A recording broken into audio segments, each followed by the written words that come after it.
Absolutely. All right. In compliance with the notification requirements of Ohio Open Meeting Law, under COVID-19 emergency declarations, notice of this meeting has been publicly posted. All boards and commissions under the purview of the City Planning Department conducts its meetings according to Robert's Rule of Order. Actions during the meeting will be taken by voice vote. Abstentions from any vote due to a conflict of interest should be stated for the record prior to taking of any vote. In order to ensure that everyone participating in the meeting has the opportunity to be heard, we ask that you use the raised hand function before asking a question or making a comment.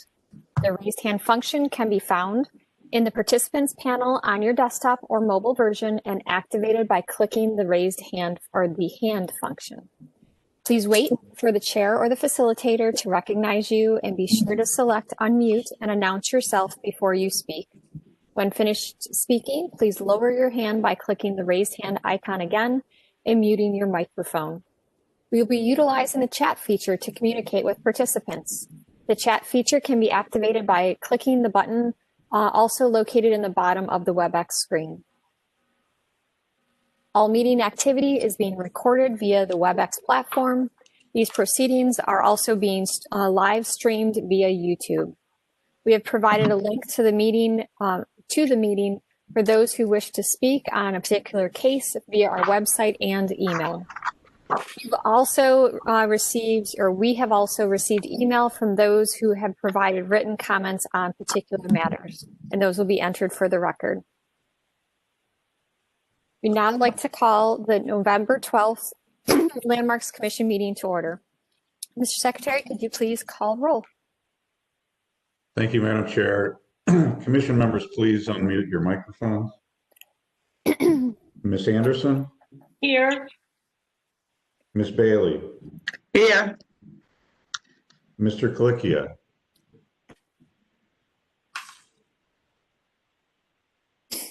You're muted, sir. Mr. Kalikia? Here. Thank you. Mr. Collier? Mr. Dreyer? Here. Mr. Jones? Mr. Strickland? Mr. Strickland? I saw him earlier. I saw him earlier. Maybe he will come back. Mr. Tarasik? Here. Ms. Trott? Here. Mr. Santora? Present. Thank you. In addition to the commission members, we also have Carl Brunges of our staff. I believe Stuart Hastings is here, as well as Ava Schmidt, our AmeriCorps member. Madam Chair, we have a quorum. Excellent. Well, we will begin then with our certificates of appropriateness. Due to the length of this agenda, we will be moving through and ask everyone to consolidate their questions so that they can be asked on the appropriate time so that we can get through everything on our agenda. And we'd ask everyone to once again be respectful and have your microphones muted so that the person presenting has the floor. We'd like to call our first applicant forward. Please use the raise hand function so that Maurice can recognize you and please announce yourself and tell us about your project. First applicant is located at 4500 Lorraine Avenue, the demolition and concept plan for new construction.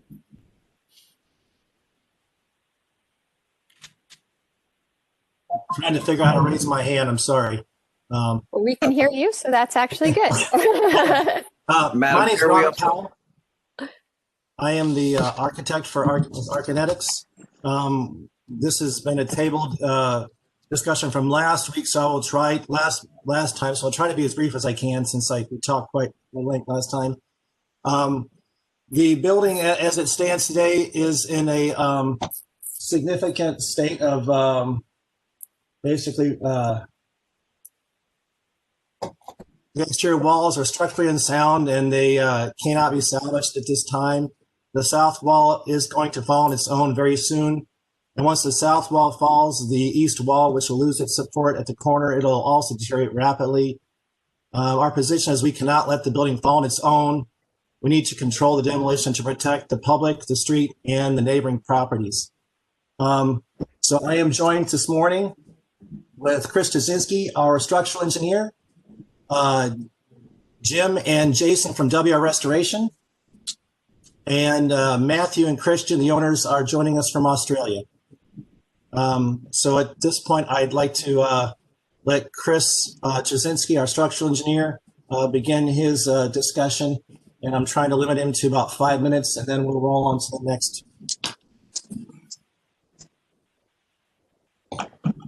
Good morning, all. This is Chris Jasinski. I'm the owner of CRJ Services. I was asked by Christian and Matthew to get involved with their project very early in the project in 2018 of October 2018. At that time, they were looking to renovate their building and make it more tenant friendly. And shortly after October of 2018, Mr. Jim Mikado at the neighboring property at Forest City Shuffleboard noticed that there was bulging and bowing of the wall. And that's when, well, let me back up a little bit. In October of 2018, I met with Matthew and Christian at the property, and we walked through the building top to bottom, all the way down into the basement, and they were looking at renovations of it, again, to make it more user-friendly. I always carry a camera with me because I'm a forensic engineer as well as a design engineer. And when we looked at the building, there was nothing there that caught my eye from a bulging, bowing front wall. If it was, it would be one of those oddities that I'm sure I would have taken a picture of. Moving into the December of that year, that's when the bulging really began to start taking off. And immediately we started a process of trying to figure out what was going on with the building.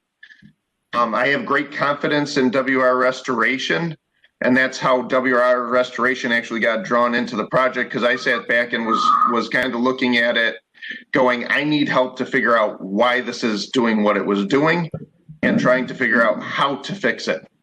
And at that point, between the December to honestly mid-year 2019, we were coming up and trying to figure out all sorts of different ways to try to fix it, and trying to figure out how to fix it in a safe and objective manner. As we were doing that, you know, we involved WR Restoration. We brought on JG Johnson. We brought in all sorts of different folks to try to help us figure out how to stabilize, repair, fix, correct anything in any possible way to save the building.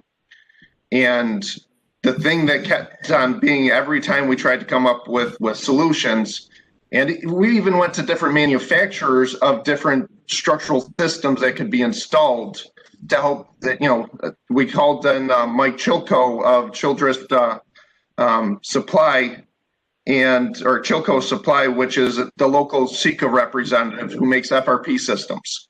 We tried to bring them in there to help us try to figure out how to come up with some different solutions on how to fix this thing. So we've looked at many options of trying to figure out how to do it, but everything kind of revolves back to how do you do it safely without endangering the people that are working on the building? And that's always been the sticking point. We don't have a means and methods to fix this thing in a way that we can ensure the safety of the workers on the building. Unbeknownst to me, Mr. Powell at Arkinetics went out and reached out to Don Thyssen at WHS Engineering, and brought him in independently. I had no idea he was going to be out there looking at the building, and you know, only after the fact that I find out that he was out there and he concurred with my assessment of the building. I've worked with Don on other projects. I don't know if you guys are familiar with the Midtown Apartments at 3100 Euclid. It's the the glass-clad building next to News Channel 5 on Euclid. I designed the curtain, well, the attachment of the curtain wall systems, and at the time Don was working for Bowen and Associates, and he was working on the structural piece of it. So we had some minor interactions with each other as to, how to make that building work. I respect Don. I think he's a good engineer, and I also trust, and it's not that I'm just saying it because, I want to tear the building down. I trust his opinion as well because he's a good engineer and I've seen his work at, again, independently saw his work over at 3100 Euclid. I also asked for assistance from WR Restoration because I have some past history with them. I've actually employed many of their workers at my own personal house, which is a 120-year-old building that also needs some love. And they do phenomenal work, and I trust their opinion. When I get myself backed into a corner that I don't know how to fix or haven't seen before, they're one of my go-to people to figure out what to do to how to fix it. There's another gentleman that we also brought in who is a different and independent restoration company that's out of the western half of the state in Findlay and Lima, and that was Bill Walters with Masonry Restoration Technologies. I brought him in after the last meeting to get a second opinion about what's going on with the building and what we can do to salvage it. And his opinion was much the same. There's nothing left to save and it needs to be torn down. And he also believes that it is an imminent threat to the public safety, which I again concur with. And that's about what I got to offer right now. Okay, thank you. At this point, I'd like Jason or Jim from WR Restoration to speak on their report. Yeah, good morning. This is Jason Dufour here with WR Restoration. Like Chris mentioned, back in 2018, we were asked to come out to 4500 Lorraine and take a look at the building. And probably over that time up till today, we've been out on site 10 plus times and have seen the continual progression of this bellied wall. The wall continues to push outward. We have last year in 2018, we provided walk-through scaffold just as a safety measure. And every single time we're out there, the wall appears to continually creep forward. We've gone through certain, measures and looked at certain ways. How do we fix this? How do we stabilize this? How do we prevent this? And we keep coming back to the same conclusion. I would not be comfortable at all putting workers in front of that wall. Any work we do stabilizing or repair attempts would result into some disruption of the wall, whether it be drilling, whether it be grinding, and it appears that any disruption could result into a failure of that wall. So that's we have provided a letter back in 2019 stating this, that we, WR Restoration, feel that the state the wall is in, we do not feel comfortable with providing field personnel to execute a repair or stabilization due to the potential failure that this work may cause to the wall. That's where WR has stood on this. And, our opinion was back in 2019 and still remains the same here in 2020. Thank you, Jason. Yes. And lastly, I had also reached out to Kuhn, and once I'd given them the address, they haven't returned any of my phone calls. So I had reached out multiple times to Kuhn since our last meeting, and they have they don't want to work on it or even return my calls now. The last thing I would like to show is, and I'm glad we pulled it up here, is on the photographs, as the crack progression from the inside of the building. What's visible from the outside is the bowing, but it's really difficult to see is to the extent and the acceleration of the wall from the outside. I mean, it looks bad from the outside, but from the inside, I have been taking measurements since March. Between March and October, the wall had moved an additional 3/16 out of the vertical.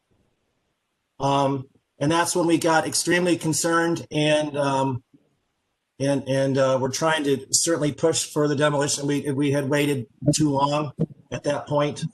We'd asked back in December, and this point is getting to the point where it's critical. I took another measurement in November, just prior to this meeting, last month, and it had moved another 1/16 of an inch since then. I was out there just yesterday, and it moved another 1/16 of an inch in only 2 weeks. The wall is accelerating its movement, and it is unlikely to stand more than a few months. And I'm not crying the sky is falling. I'm just stating the facts, telling you how it is. Mathematically, this wall in less than a month, it will be at its current movement, it will be beyond the point where the wall is stable. My professional opinion is the only thing that's holding this wall up today is the wood lath that was screwed to the inside of the masonry wall to hold the plaster on. That's the only thing that's keeping this wall from buckling right now. This building, it's beyond repair, and we really need to move on. And I'd like Matthew or Christian to speak on their perspective from the owners, and then we'll let the board do their thing. It's Matthew Klein, the owners. Look, I just want to make it clear that it's never our intention to demolish the building. We've invested thousands of dollars improving the building over time. And we've put a new roof on the back section. We've renovated some of the apartments. So it was never our intention to demolish this building. And if there was a way to save it, we would certainly save it. My concern is that nobody seems to be taking this seriously. We've actually given our notice to our tenants to move out some time back. They're refusing to move out. They're getting the perception from these meetings at the Landmark Commission that the building is safe, and it just needs to be repaired. So we cannot get them out. They're refusing to leave for that reason. And like everybody said, I've got great concerns about the safety of the people, and it needs to come down urgently. And as I said, it was never our intention to demolish this building, and I wish we could find another way. However, we can't. Thank you. Thank you. Anybody else from the ownership or architect side or expert witness side to speak on the project? Thank you, Julie. No, this concludes our presentation. Okay, thank you very much. I saw Don Pettit, you had your hand raised related to this project. Thank you, Madam Chair. I just want to point out for the record that the applicants submitted numerous documents in support of their argument. There were at least 27 or 28 exhibits. Those were all shared with the commission. They're all part of the record. I just wanted to make sure that that was noted. Thank you. Since this was seen and tabled by Landmarks, I'm assuming there's no other feedback from the local committee or anyone from the city on behalf of this project. Anything new? Is that correct? Before we move on to Landmarks? Madam Chair, we have Anthony Santora and Donna Gregonis with their hands raised. Okay, we will move to Donna Gregonis and then Anthony, because you're part of the commission at this time. Ms. Gregonis, go ahead. Good morning. Thank you, Madam Chair and members of the Commission. As you mentioned, there are no new comments from the local committee because they have not seen it. But I just wanted to reiterate some of the comments that I had from the last time that this was presented to make sure that we don't forget that, you know, I know that they're trying to prove the case that they cannot repair. And I know that a lot of us have not seen the facts. I know the CDC hasn't seen any of those facts. Nothing has changed since the last time that this has been seen, at least on our end. And, you know, a core value of our neighborhood is maintaining the historic fabric, especially on a major corridor such as Lorraine Avenue. And there has been no economic analysis demonstrating that this is not a feasible building to renovate. And those are comments that are still standing by with our executive committee and real estate and land use committees, who have both reviewed this more than once and are in support of denying this request for demolition.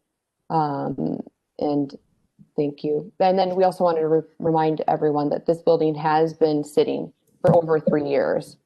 Thank you. Thank you. We'll move on to commission's questions and feedback. We'll start with Mr. Santora. Thank you, Madam Chair. I have a question for the applicant. You know, last time at the meeting, we talked about you providing some cost analysis regarding a couple different options for the building. I went through the exhibits. I did not see one in there. Maybe I may have missed it. Did you do a cost analysis of the demolition versus stabilization versus demolition and reconstruction? Yes, it's in the package. Can you have Maurice pull it up so that we can take a look at it? It's in the large package. We were asked to reduce it to a much smaller package. It's one of the 27 exhibits that we submitted earlier this week, late last week. Okay, then perhaps you could just speak to the cost difference between demolition, restoration, and demolition and reconstruction. Okay, just real briefly, because I don't have those numbers in front of me because I was told to try to keep this as brief as possible. To the fiberglass reinforcement option, which was only a temporary at best solution, which would, you know, just delays the inevitable because the walls cannot be saved. If we were even able to do it, which we cannot, was going to cost over $250,000 just to do that option. And it would completely change the look of the building forever, and the walls are still not salvageable. They would still have to come down and be rebuilt, if even we could do it. The other option are steel buttresses. We had looked into that option. That would require steel buttresses into the westbound lane of Lorraine to prevent the wall from falling, in addition to potentially putting some sort of concrete foundation to support them. The concern was the vibrations of even doing this would potentially cause the wall to fall. But this cost was approximately $60,000 was the number that was given to me by WR Restoration, and it was a similar number was provided to me by Masonry Technologies. The demolition of the building is roughly about, because I've been looking into it recently, roughly about $40,000 to $50,000. So the stabilization only delays the inevitable. We must remove the walls no matter what. Demolition, the stabilization is far more expensive than the demolition. Now, we also looked at if, prior to the point of when the building, when we thought the walls were beyond repair, when we were looking at the building, salvaging the building, the cost of total renovation of the building was approximately, I think, about $500,000 if we were able to rebuild the wall. 600. Yeah, 600. 600. Okay. Yeah. Thank you, Matthew. Approximately $600,000 if we were able to do that. We have looked at two options. Again, multiple years ago when we were looking at doing multifamily versions. And Matthew, do you remember what those are about 4 million, I believe, to do the multifamily options, more or less? It got up there fairly high. Yeah. The one that's clear in my mind was basically rebuilding the two walls, putting back what's there was 600,000. Yeah. So those options were pretty significant. So when we got, in this last year, we started doing when we knew the building was going to come down, we started looking at our newest option really for redevelopment became a much more simpler option as opposed to putting a 4-story apartment building there. Is really just trying to rebuild the corner building in a similar material and scale of what was there, and then just building a couple of condominiums behind it. It seemed to be the simplest option at the time. We're obviously still working on that. We're going to be submitting, plans to everyone for approval and review once we've come up with a viable solution. We submitted one, last meeting, but obviously there were some issues with that one, and we're working on that. So the one you haven't addressed, though, is what is the cost of the wall stabilization and converting the building into renovating the building versus demolishing the $40,000 to $50,000 for demolition plus the cost of new construction of just that corner building? When I say stabilizing the wall, we try to be clear. These walls cannot be saved. You can't stabilize them. Sure, All stabilization would do is delay the inevitable. Sure. I think, I'm sorry if I was not clear. Okay. Demolition and rebuilding of the 2 masonry walls and stabilization of the structure. Yeah, that just portion of the building. That was $600,000 to demolish because the walls cannot be saved. So we completely demolishing the walls and rebuilding them completely is over $600,000. The building no longer has its historic, look, and the inside of the building is still wood structure that is also questionable. So you spent $600,000 to rebuild the walls, and the inside of the building is just as bad as the outside. Madam Chair, we have Mr. Jasinski with his hand raised. Go ahead, Mr. Jasinski. The one thing that I'd like to add to the whole situation is if this wall were to let go tomorrow, the one thing that we can't put a dollar value on is how much impact to Lorraine Avenue or the westbound lane and the bus route that runs in front of the building. I can't put a dollar value on that because it's going to shut down Lorraine Avenue. Because the building and the brick, when it falls down, is going to fall into the street. I don't know how you put a number on that, but I'll let you guys think about that. But it's something to be concerned about. So, and this is Anthony Santora, and I just want to address a couple things. One was the comment made about it seems like nobody cares about the safety, especially regarding the commission. And I just want everybody to know that that is not the case. We take the safety of every citizen and every project very seriously, and it is a heavy consideration for everything we do and what we look at.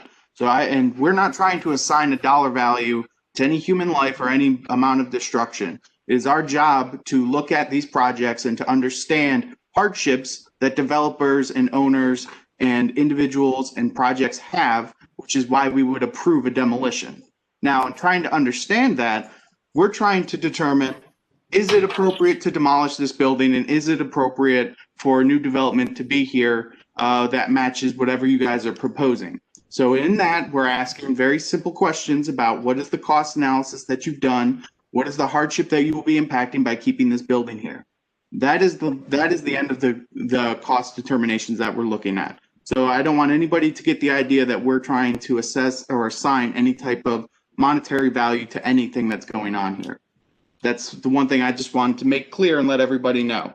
Now, moving on to my comments regarding that, I stated at the last meeting that the development that we had seen had severe issues that city planning is not willing to consider demolition for that proposed development. And I understand that you guys are working through the development. That's great, and we'll be we'll be happy to help you with that.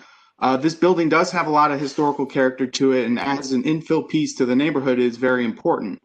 That being said, the safety concerns are pretty great.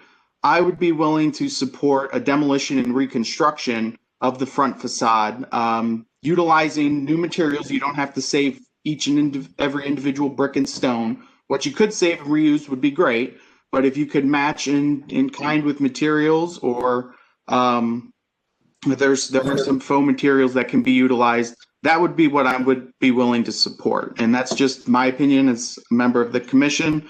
The other commission members may feel differently, and I would love to hear their thoughts and to talk about it, but that would be something that I could support. I could also support a tabling for the allowable 6 months, like the code says, so that you guys can work through the development to come up with something. But it seems like the idea that the building is a bit of a safety hazard right now, the action would probably be warranted, but that would be my recommendations. So I just wanted to put that out there. Madam Chair, we have Adrian and Michelle with their hands raised. Go ahead, Ms. Bailey.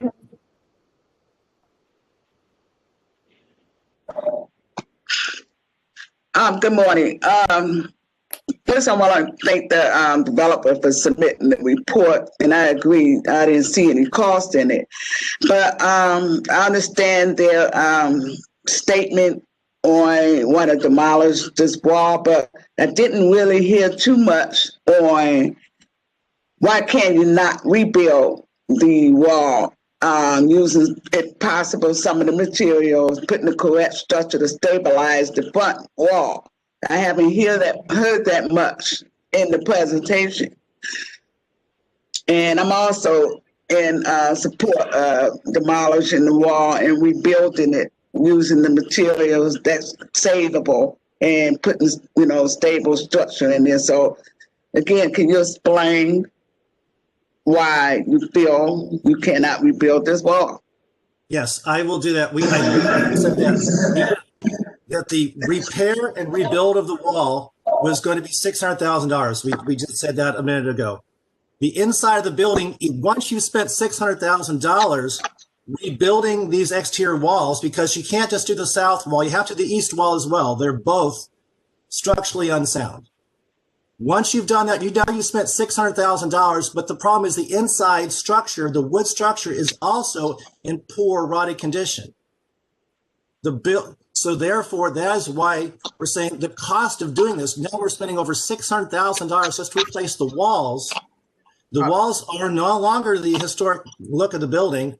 The inside of the building is completely poor as well. The foundations are settled. The steps are crooked. The inside is very, very, very structurally sound as well.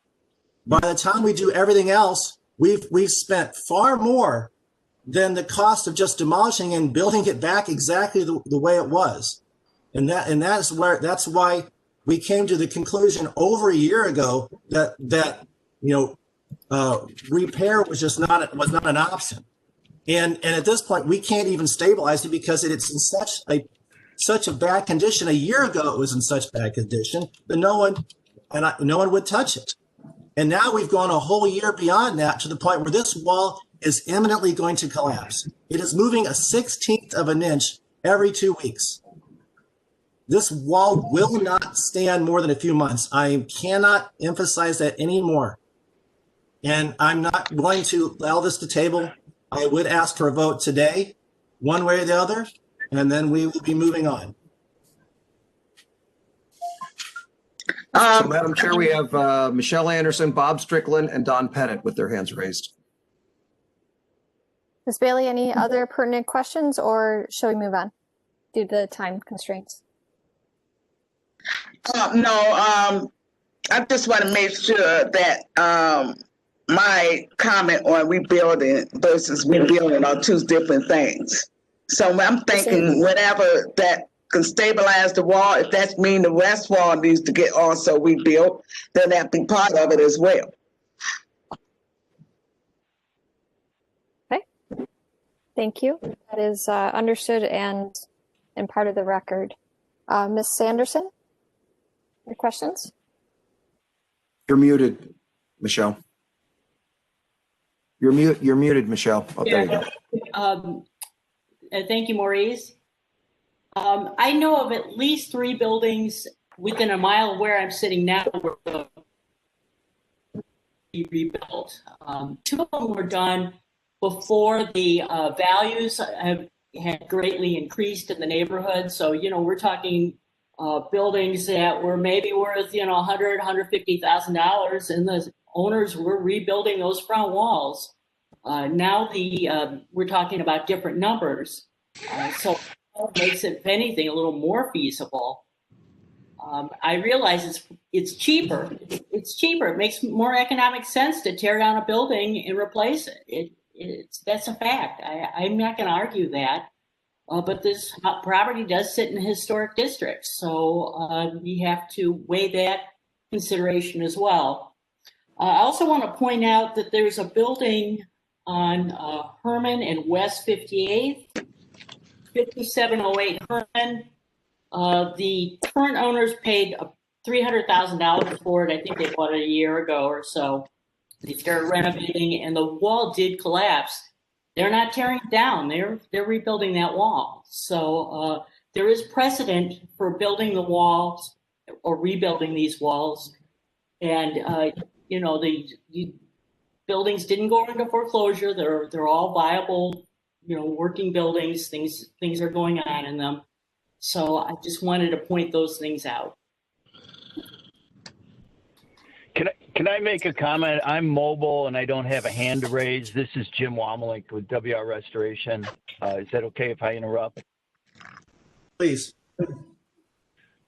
I have about 40 years experience in restoration of the buildings in Cleveland. I've been unlucky in the sense that I've been around walls that have collapsed while working on them. And that is, as Jason said, our perspective. I have a huge personal concern for the tenants that are not honoring the eviction notice. And we all should, and that was echoed by someone on the commission, which is great. In terms of rebuilding the wall or rebuilding the structure, in my opinion, there are no significant historical architectural elements that can't be recreated to make it look exactly the same. It's limestone accents with brick.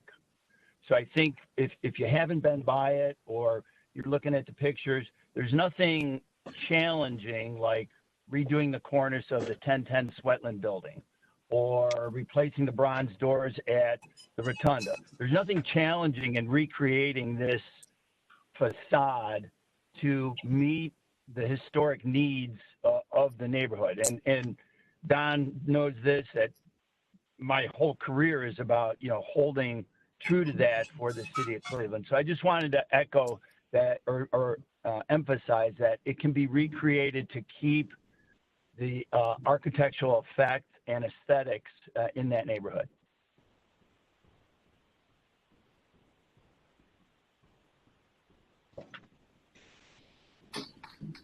This is Giancarlo. Can I say something? Madam Chair, we also had Bob Strickland and Don Pettit, and then Giancarlo. I don't know, is Ms. Trott gone? I believe she dropped off. Okay. Bob Strickland was next. All right. Thank you, Maurice. I'll pick it up. First, I want to say that in the last meeting, we were led to believe that the tenants had vacated the building. And now we're hearing today that they're refusing. Tom Hanover was part of our last meeting. I'm not sure if he's participating today, but the owners may want to enlist the help of the building department to enforce that eviction notice, because I think we're all very much concerned about the safety of the occupants of the building, as well as any potential pedestrians that might be walking by if the wall is about to collapse. But from the restoration contractor, why can't you use post shores starting in the basement to stabilize that structure up to the second floor while you, and then enabling you to demolish that wall and rebuild it as you suggest, maybe using the same materials or like materials so that it mimics the design that currently exists. This is Jim Womlin. In terms of means and methods, that makes sense. I believe, and it would be outside of our work scope, but I believe Mr. Powell was alluding to and had shown us that the wood structure of the roof and of the floor is deteriorated. And so that work, I think, is beyond the dollar value that he provided. I don't know that for a fact, but in terms of means and method, that's possible. And as a landmarks commission, we're not as concerned ultimately with the configuration on the inside of the building. Yeah. And Commissioner Santorum already suggested that he would support demolition of that wall and rebuilding it to replicate the historic character that exists presently, and I would support that same position. So whether it's stabilizing the interior structure to enable the demolition and rebuilding of that wall, or I might be moved to even support demolition of this building as long as those facades on the south and east face were reconstructed to replicate the current historical architecture. If we were able to demolish the whole building, and then since you're not concerned with inside configuration, but reconstruct the outside of the building in a similar look and feel of what it has today, would that be acceptable? Because that's what we're trying to show at the corner. I think that would be potentially, but we'd want to, really just be clear. I mean, I think it's been stated a few times is that we are in support and recognize the importance of addressing these two walls, because obviously we spent, another 45 minutes and more than that in our last meeting discussing the state of these two walls. So I think it's very evident that these two walls do need to be probably demolished and rebuilt. And as you've heard, there are commission members that do support that. It's just the full demolition that we are struggling with. And I personally have not heard the reason why the whole building has to come down versus a portion of it or just the walls. When you purchase a building in a landmarks district, you take on the responsibility to be the steward of the district and the buildings. This is not always the cheapest result or the cheapest approach to construction. If it is, but that's the responsibility that you take on when you purchase a building in a landmarks commission. So I think that's what we are, and if I just summarize everyone's comments, is that we understand and, do feel that these walls are addressed, and it sounds like the Band-Aid solutions are not going to be appropriate, that the full demolitions of the wall and reconstruction of the walls to meet this design detailing that's currently there would be supported by this. We would support that as a commission. It's just the full demolition of the building. I still don't know, I haven't heard the full evidence that the entire building is condemnable and is the health hazard of the area. I hear the two walls, and I think we recognize that, but the entire building is what I'm personally struggling with and could not support until I saw a better design that did maintain, and incorporate the building into your design. It could be, but the walls I think are pretty, I hope you've heard from the commission that we would support the demolition and reconstruction of those walls. but the whole building is what in demolition is. That I personally haven't seen a solution or a reason that I would support the full demolition of the entire building.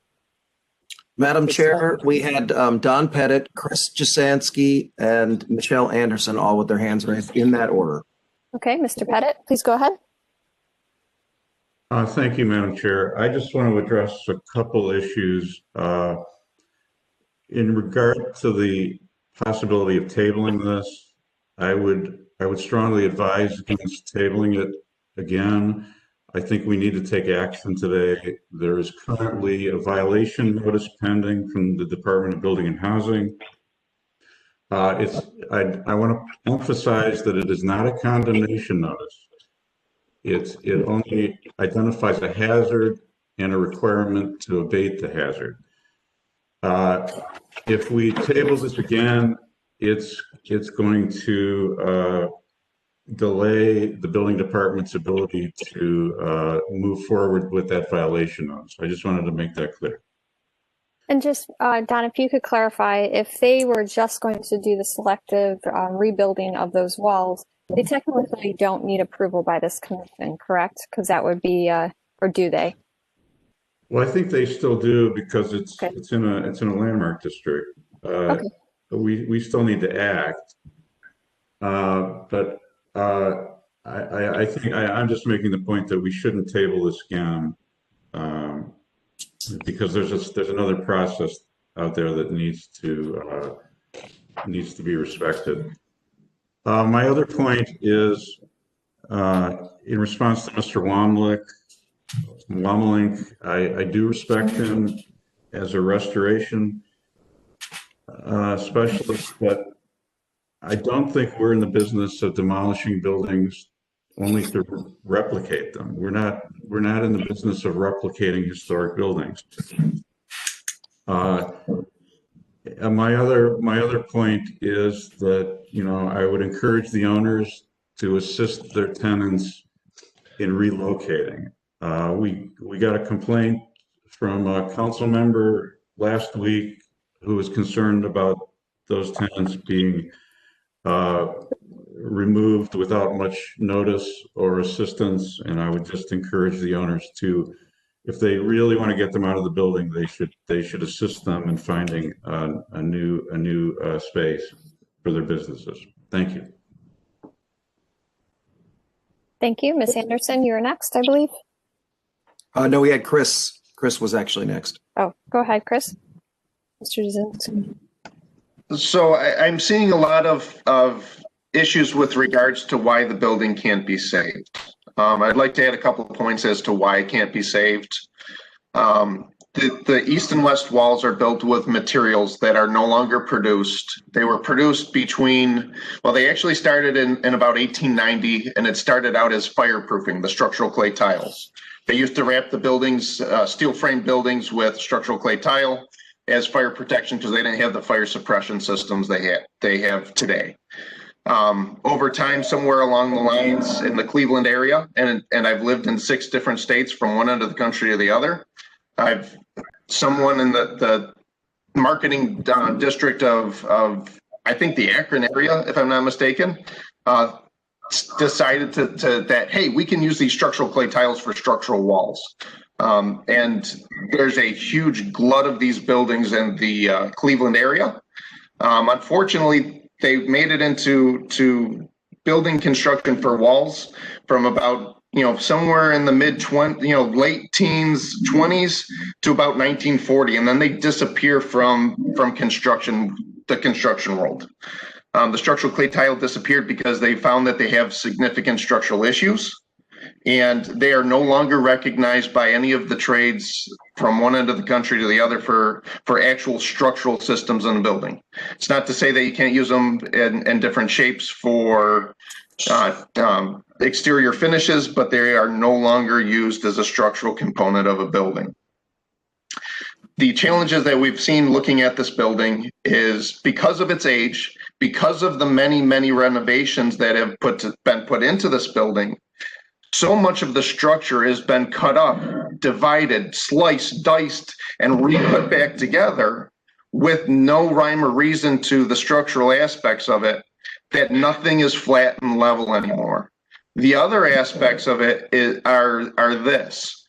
None of the construction methods and means and methods that were used back in that day would meet current code standards. Now, granted, I realize Chapter 34 of the Ohio Building Code allows things to exist with existing buildings.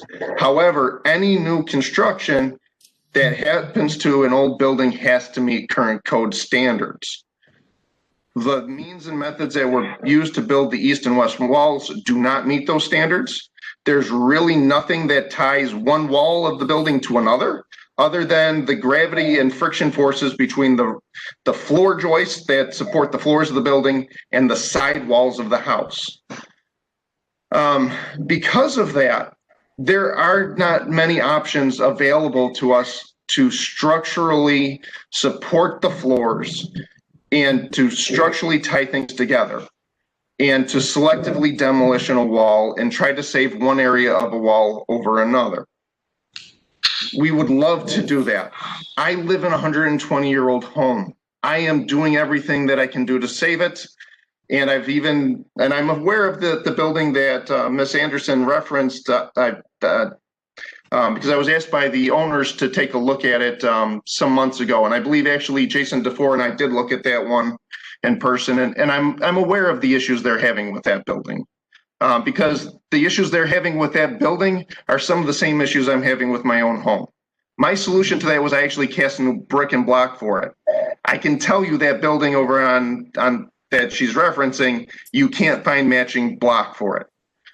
But again, I understand and I appreciate there are things that we can do to restore in this one.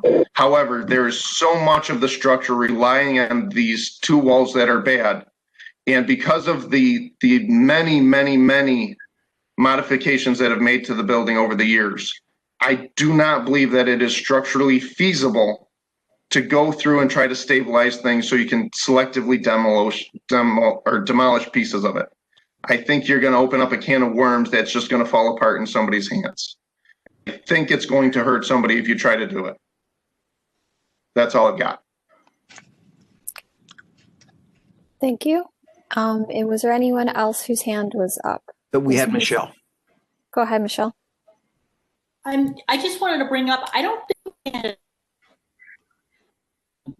scheduled for this building. I don't think we ever got to walk through to, have a look at all the other issues that are being presented here. And now it might be a little late to do that, but maybe in the future, if we have a controversial building like this, we might all want to walk through it.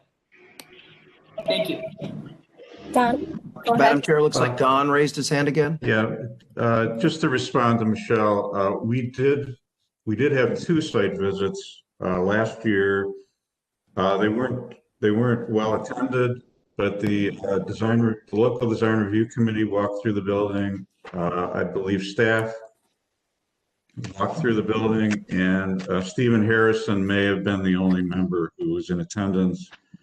And unfortunately, he's not on the commission now. But we did have a site visit. Thanks, Don. I wasn't aware of that. Maybe I couldn't make it, but I appreciate it. Thank you. Okay, so that now that we're approaching about 60 minutes on this, I would ask for a commission member to put forward a vote.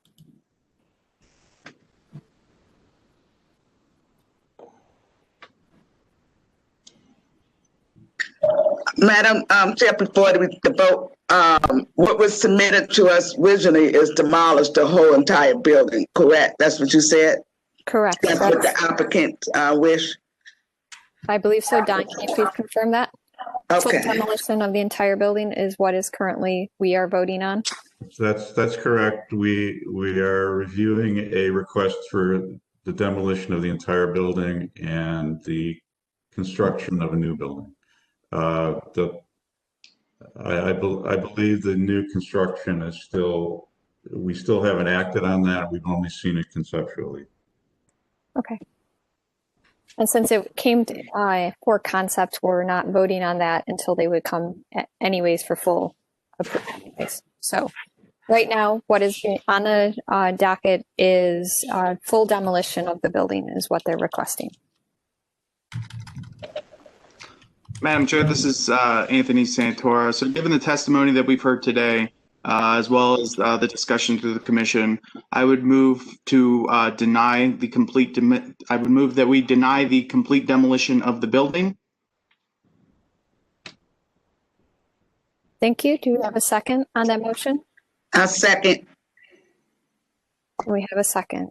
Any further discussion? This is Bob Strickland. I would ask Don Pettit, do we need to include in the motion a direction to Building and Housing to move forward with their notice to the owner? I think that's up to the commission, but I don't think it's necessary. But if you'd like to make that explicit in the motion, then please do so. I would suggest adding that so that I think it's extremely important that we back up the owner with his eviction notice and take whatever administrative steps we can do to support getting those tenants out of that building. Should we also, due to some of the safety concerns, should we also make mention of the fact that we're not opposed to demolition of the exterior walls and reconstruction as part of the motion? I think the owner, Ian, that's a comment for the owner, and do we need it as part of the official record, Don? I think I would agree with that. We're not opposed to the abating the nuisance. We support the stabilization of those walls. I don't think a denial today precludes that option for the owner. I would second that. And if you quickly came back with the request to remove those two walls and rebuild them using more modern materials and approach so that they remove the hazard that is currently out there, I think we could quickly move that through the process for you. So that once again, we appreciate you monitoring this and being aware of the hazard that could be and the potential. And we would support getting you through this process quickly if that's what you elect to do, if this passes. Not saying it is or is not, but just so that you are aware of that. Any further discussion? I have a question for Mr. Hastings, Stuart Hastings. The motion is to deny the applicant for full demolition, but it does not alleviate them for their own responsibility to stabilize the building, correct? That's just how we vote does not have anything to do with how they, as the owner, make sure the building is, safe for the public. Yeah, that's outside the purview of Landmarks Commission to building and force.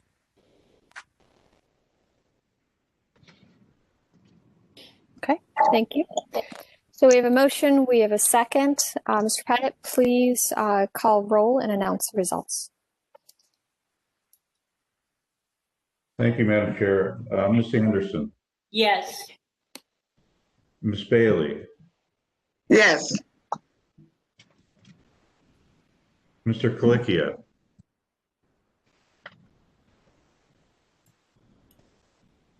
Mr. Colicchio.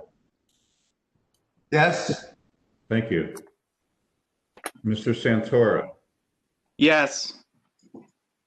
Mr. Dreyer. Yes.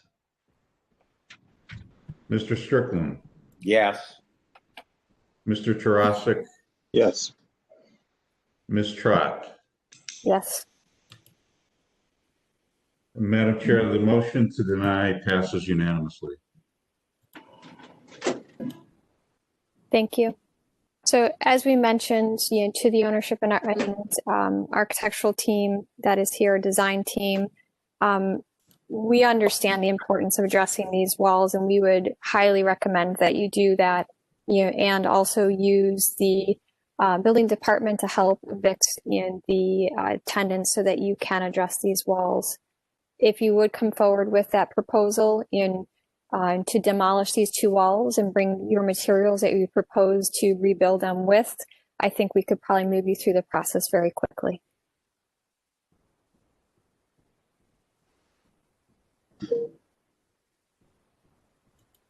We will now move on to our second applicant for the meeting. I need to get to my agenda. I apologize. Our second applicant is 6416 Detroit Avenue, sign for Blue Habanero. Is that correct? Do I have this correct, Don? Yes, you do. Okay. Sorry, I was a little bit behind. So we'd ask the applicants to use the raise hand function and unmute your mic, and please announce your names for our records and tell us about your project. This is Mark Hanna, L3 Sign and Image.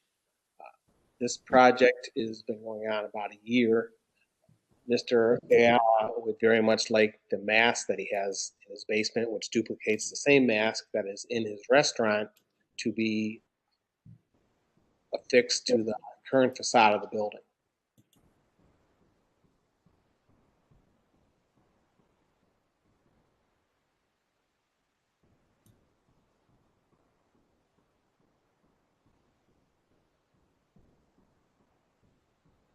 I'm sorry, Ben, did we freeze? I might have frozen on my side. Was there more to? No, they say that he would just like the same mask that's in his restaurant to be affixed to the facade of the building.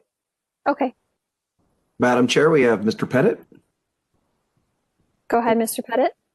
Thank you, Madam Chair. Just in terms of background, I'd like to point out that all of the other signage on this building has already been approved by the Local Design Review Committee and the Landmarks Commission.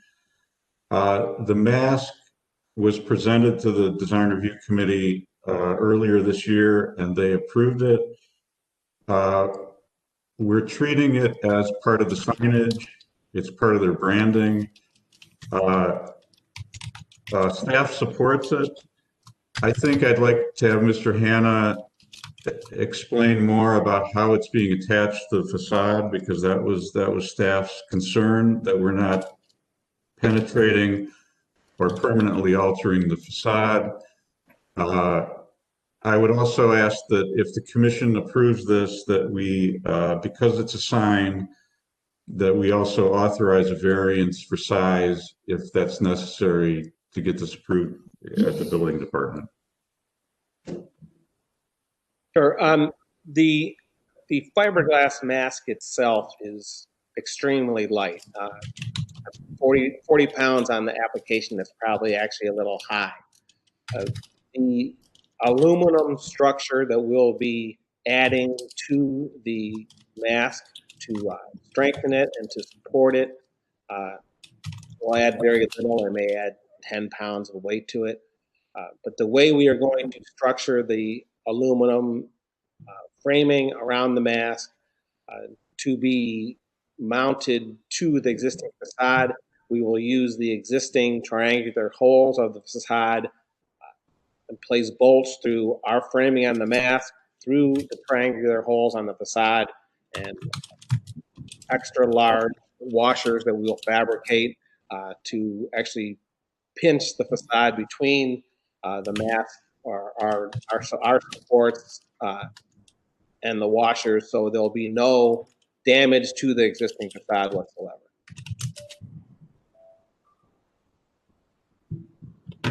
Okay, thank you. Do we have feedback from the local committee? Sure. This is Jessica Trevisano. I chair the Gordon Square Local Design Review Committee. As Mr. Pettit said, the committee was supportive of the mask. As long as it could be affixed safely, the committee thought it would add a little bit more like visual intrigue to the signage beyond the cabinet signs that are currently affixed to the building. But That was all that the committee had to say. Okay, thank you. Questions or comments from the commission?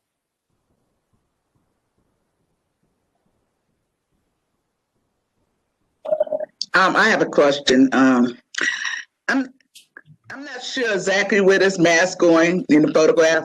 Could someone explain where exactly is it going on the building or is it going away from the building? Where's it going to be located at? I can answer. That'll be directly above the existing sign that we installed less than a year ago. It'll be in the center of the building, on the aluminum facade that already exists. There you go. This image helps because I was wondering the same thing.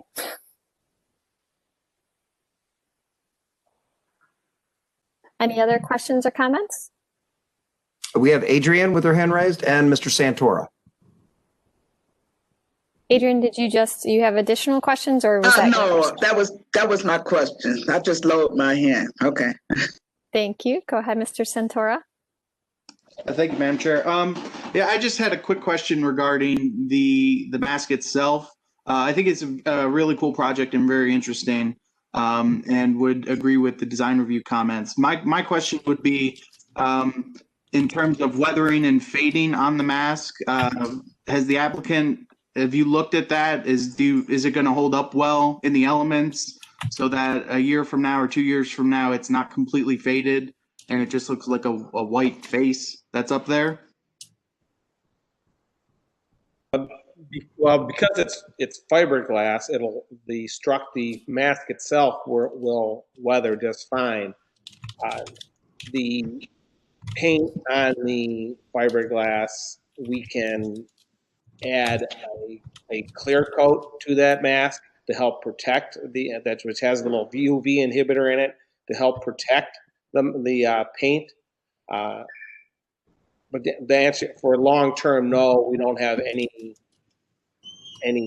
data that shows what it's going to do over time because we didn't create the mask itself or paint it. If it were to deteriorate, it would have to be touched up or repainted. Okay, and you guys would have no problem undertaking that, correct? Touching it up? Yeah, no problem. Okay, thank you. Other questions or comments from the commission?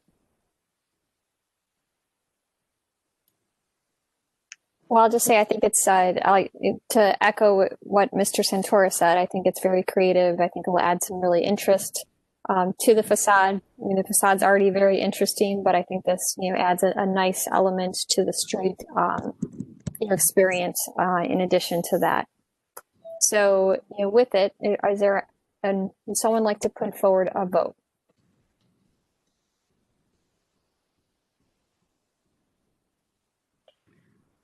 This is Bob Strickland. Michelle Anderson has her hand raised. Move the mask as presented. I second that motion. Thank you. So we have a motion by Mr. Strickland and a second by Ms. Anderson. Any further discussion? Madam Chairman, this is Councilman Zone. Can I make a brief comment? Absolutely. Go ahead, Mr. Zone. Thank you. We love the Dia de los Muertos mask. It adds a splash of color on what, and it brightens up the district. As some of you may know, we do an annual Dia de los Muertos weekend-long celebration and parade, and this is right in the center of where we host it. It's just added to the artistic nature of the street, and I appreciate the support for moving this item forward. Thank you for those comments. Any further discussion on this project? Madam Chair, I would just ask that the motion include authorization of a variance for size if necessary, if it's required by the building department per 350-16 of the sign regulations. Thank you. Mr. Strickland, do you agree to that amendment and addition of that comment? I do. Yeah, I amend the motion to include that variance authorization. Okay, excellent. So then, Mr. Pettit, could you please call roll call and announce the results? Ms. Anderson, Yes. Ms. Bailey, Yes. Mr. Colicchia, Yes. Mr. Santora, Yes. Mr. Dryer, Yes. Mr. Strickland, Yes. Mr. Tarasic, Yes. Ms. Trot. Yes. Thank you. The motion passes unanimously. Excellent. Well, we look forward to this new addition to the district. Thank you very much.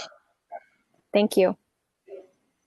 With that, I am going to, unfortunately, I need to exit for a doctor's appointment, but we'll hopefully be back after 11. I will hand the chair position off to Mr. Colicchia.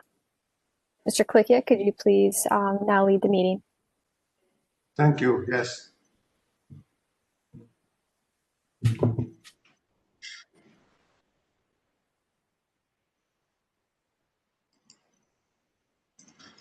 So we can call the order the next case, which is the Lorraine Historic District, the 4500 Lorraine Avenue.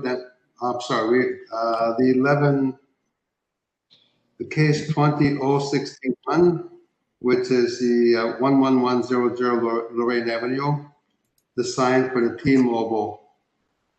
Yes, good morning. Good morning. So we're presenting new signage. T-Mobile purchased Metro PCS, and we're looking to remove the Metro PCS on the front of the building and also on the side. They're not going to put any signage on the front in between the two balconies. We've opted not to do that. We are only going to put the channel letters on the side of the building. They have also proposed, I'm flipping through my paper, the pylon sign that is on the side of the building to change out the Metro PC to the Metro by T-Mobile panel. And they want to reskin the awning and just have the phone number and the address on there. They will no longer have Metro anything on that awning.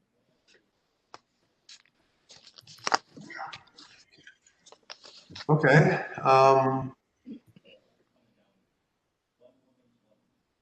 Do we have someone from the neighborhood committee that wants to speak?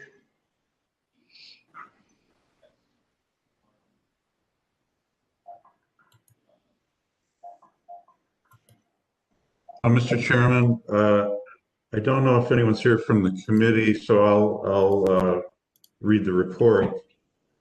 Okay. This was approved by the Far West Design Review Committee earlier this month. There were several conditions. The first one was that they remove the LED banding that's in the windows. And I see Adam Davenport is here, and I'll ask him to fill in the blanks if I don't get this right. That they do general maintenance to the building. Windows and fence painting should be addressed. They should remove the old advertisements on the blade sign. The western facade sign is okay. And that they remove all window panels except one of choice. I'll just add that the blade sign on the front of the building was approved several years ago. It's an old sign that was refaced, and it was, at the time, it was determined that that was the best way to minimize the clutter of signage on this building. So we've always supported the fact of that pylon sign. But those are the conditions. And Adam, if you have anything to add, please do. Yeah, I'll add a couple points. This is Adam Davenport. I'm the neighborhood planner for the Far West Side. So we took a look at this design review committee last week. So dealing with it looks like the blade sign itself was presented a bunch of products that both buildings actually had inside at one time or another. A lot of those products are not there or being sold anymore at those two locations. So there was talk at the committee level of either using the entire blade sign for Metro PCS's logo or Metro by T-Mobile's logo, sorry. But it was determined, or at least represented, that it might not be the best fit for the typeface itself. So if the owner or the owner of the building chose to utilize it as such, we would accept that. And then maybe there'd be discussion of eliminating the other sign on the other wall. But if they chose to just do a small panel on the blade sign itself, then they could keep both signs. So do you want them to remove all the other, like the cell phone payment center, track phone, and computer and phone repair? You want all that removed and just Metro by T-Mobile left? Yeah, that was a condition by the committee, was the removal of the other services that are no longer at the representative business. Now, the 2x4 or the 2-foot 4-inch panel, is that still okay? Or can we go a little bit bigger? I don't think they're going to want to do the whole entire sign, but if we're removing everything else that's on there, can they do a larger panel? We didn't think that the entire sign would probably fit the typeface. Right. We did want to leave room for, it looks like there's another space for a tenant next to the location. So there should be space reserved for that tenant. Okay. We didn't specify a size on the blade sign itself. So if we do half of the blade sign for Metro by T-Mobile and leave the other half for a possible second tenant, would that be okay? We didn't discuss that at the design review committee level, so I would leave that up to the commission at this time. Okay. I ask a question. Right now, the proposal includes the awnings. Are those new awnings along with the sign? We are proposing they reskin the awnings to change it to the Metro purple and to just have the address and the phone number on the front. Okay, and then what would be going on with the windows? They seem to be seriously cluttered right now. Yeah, the windows, we've asked the landlord to remove everything in the windows, and we'll make sure that that's done when we go to remove and install. And we've also let T-Mobile know what the city suggested, to let the landlord know that all of that needs to be removed. Okay. And then that sign that reaches out from the building would be a space for the future tenant? Yeah, that's what we were just discussing. So I think they want everything removed off of that pylon, and we're just going to have one panel for Metro by T-Mobile, and then leave room for another tenant that may or may not move in there. Okay, thank you. Any questions from the committee?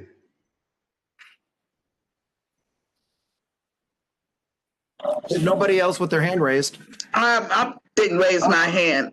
We have Anthony and Adrian. Okay. Ms. Bailey? Oh, okay. I have a question about the Metro, the larger sign between the window and the awning. Is that going to be removed? Between the two balconies? Right with the photograph we're looking at right now. No, go back to the other one. Yeah, that one. So that is the next one to be installed. Okay, that's what you want us to vote on. We do need that to be voted on. I have a question. In a way, I don't really like the location. If the sign is a little big, just want to either make it smaller, or have you looked at putting the Metro T-Mobile on the awning, like you have the telephone and the address, or something? You did look at that, okay? Yeah, because if you go back one more page, you can see what the existing condition looks like, and it has Metro PCS already on the awning, and the commission asked us to remove that. So they didn't want the Metro PCS. Oh, I see. Okay. So that's why we went ahead and put the sign up on, remove that, and we're just going to replace that Metro PCS sign on the side to have Metro by T-Mobile, since we can't have anything on the awning. And you also mentioned, since we're in this next photo, or in the large sign band that's already been installed years ago, I see you have the T-Mobile on that one, but you want to identify your business. Go back to the other photo, Maurice, on that side. But I could still see T-Mobile from the larger sign that's on the vertical wall. So I'm just, it looks like it's being cluttered with a whole lot of signs. So I'm just wondering, is there any way you can either make it smaller or just not have it there and rely on the sign band that's already could be seen from this view? The only sign that's showing Metro from that, there is no other sign on that side of that street. The only thing that has Metro on it is the protruding pylon sign. Okay.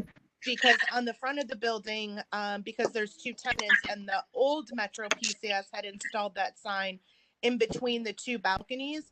We're going to remove that because there's two tenants and it made it look like that Metro was taking up that whole building. So we decided just to put it on the one side of the tenant space that Metro holds. And then the pylon sign would just be like a monument sign in front of a plaza to show that in this building there's Metro PCS and possibly another tenant. Oh, I see. And I see why you made it at that location so both sides of the masonry can be equal. I'm just wondering, could it go center above the awning and the sign a little smaller? Have you looked at that? If you want it moved over in front of that last awning, in between those two windows, I mean, yeah, the placement is, we can move the placement. And just make it the square area just a little smaller. Okay. I'm just curious at how that would look. I think that'll look a little better. And since you have this strong purple awning, maybe you can go center above there. As I say, I know why you did it, so it could be equal on each side as far as the masonry for the building. All right, that's my comment. Thank you. Any other comments? This is Anthony Santor. So I actually echo Ms. Bailey's comments. I feel like that sign, the one that we're looking at right now on the, what is this, the side of the building? The Metro T-Mobile? Yeah, the Metro by T-Mobile. To me, that is way oversized and way oversigned for this project. I understand that there was existing signage there, but I don't necessarily believe that just the right thing is to just replace it. Me personally, I would like to see either a smaller sign that's in a built-in cabinet, so it's not just independent letters on a raceway, but it's something that looks a little bit more uniform. Or I would like to see that sign removed completely, and then go to some type of maybe a door vinyl that has the name to help distinguish the entrance. I'm also not too keen about the phone number on the awning either. I just don't understand why that would be on there. I mean, I understand from your guys' perspective why you'd want it on there, but to me, especially now with just the all purple awnings, it looks like there's just a number there with, that's it. It's just a number. It doesn't necessarily tie into Metro. I think at the last meeting that's what they asked for, was to only have the phone number and the address on there. Me personally, I would just have the address, not necessarily the phone number. I don't know how many people are walking or driving down the street. I mean, I'm assuming you'd rather have them come into the building than to give you a call on the phone. Yeah. As far as the sign that's on that side of the building, that is really the only signage besides that pylon sign that Metro would have. Right, but if you're going to increase the size of the pylon signage, because right now the pylon sign picks up down the main road that's on Lorraine, correct? So it's picking up traffic moving down both sides of Lorraine. So really the orientation of this sign is just picking up farther traffic because it's a little bit larger, but if you increase the size of the signage on the actual pylon sign or the blade sign, and then if you were to, I'm okay with window graphics. I think they can be done tastefully and done nice. And I would be willing to look at some additional window vinyls that are done tastefully here. And I do agree with the rest of the committee's comments. I think we need to condense a lot of the window signage, remove the wrapping. We would like to see the proper maintenance done on the windows and that, but I don't necessarily know if that can be part of this approval since you're just here for the signs, but it should be a recommendation to the owner to take care of those right away. Yeah, But it has been. T-Mobile has actually reached out to him and told him he needs to remove all that. excellent. That's great. So those are just my comments. I think this is really cool, and I have no problems with the signage. Those are just some of the things I think would make it a little bit better. Okay, so my question is to go back to the client. If we were to propose half the size of that blade sign just for Metro, and we removed that side channel letters, would that then be approved? Well, I would have no problem with that. I would like to make comments. Can we go back to the previous photograph, please? Sure. Thank you. Which one? This one? Yes, that's right. Thank you. Thank you. So why can't we eliminate that Metro by T-Mobile sign altogether and place it on the awnings and leave that upper level of the building distinguishable and cleaner? We can. I mean, that's fine. I can propose that to him. We were just asked in the last meeting to remove the Metro stuff from the awnings. Oh. Who suggested that? That was in the last meeting that we were in, that they did not want, or when it was reviewed, they didn't want anything that said Metro on the awning. So we removed it. For clarification, I think that was the last design review meeting, correct? Because this is the first time the commission is seeing this? Yes, yeah. Okay. Sorry, I've been in, I think, 3 different meetings for this location and 3 different changes. I just think it would be more distinguishable and a cleaner, more clean look. I think if that sign was removed altogether, because the second floor of that building is residential, I assume, right? That I'm not sure of. I'm not sure what's above that. It just seems like the sign just doesn't belong up there, and the awnings are very distinguishable, and I like the colors. And if we clean up the windows and maybe move that sign to the awning, I think we would have a nice, cleaner look. And then I presume that if there would be a new tenant in the future at the other side of the building, we would then have this conversation with that sign as well. So right now, we really are not dealing with that, but that's also kind of a clustered, overcrowded sign. Yeah. My view would be to remove that Metro by T-Mobile altogether and put it on the awnings. Okay, we have quite a few people with their hands raised. We have Carl, Adrian, and Bob in that order. Carl, please. Good morning, everyone. Carl, Landmark staff. I just want to put some clarification on what the design review committee also said, because at the time that there were both that sign on the side of the building and signage on the awnings, they wanted the awning ones removed. So they felt it was too cluttered at that point. That's why they took it off, so they would keep the sign on the side of the building. That was the issue that happened with. Now, if you want to have it moved down, that's something completely different. But that's why they had all that signage removed from the awning, because they were leaving the one on the side of the building. So I hope that helps clarify it a little bit. Okay. Am I next? Yeah. Yes, you're next.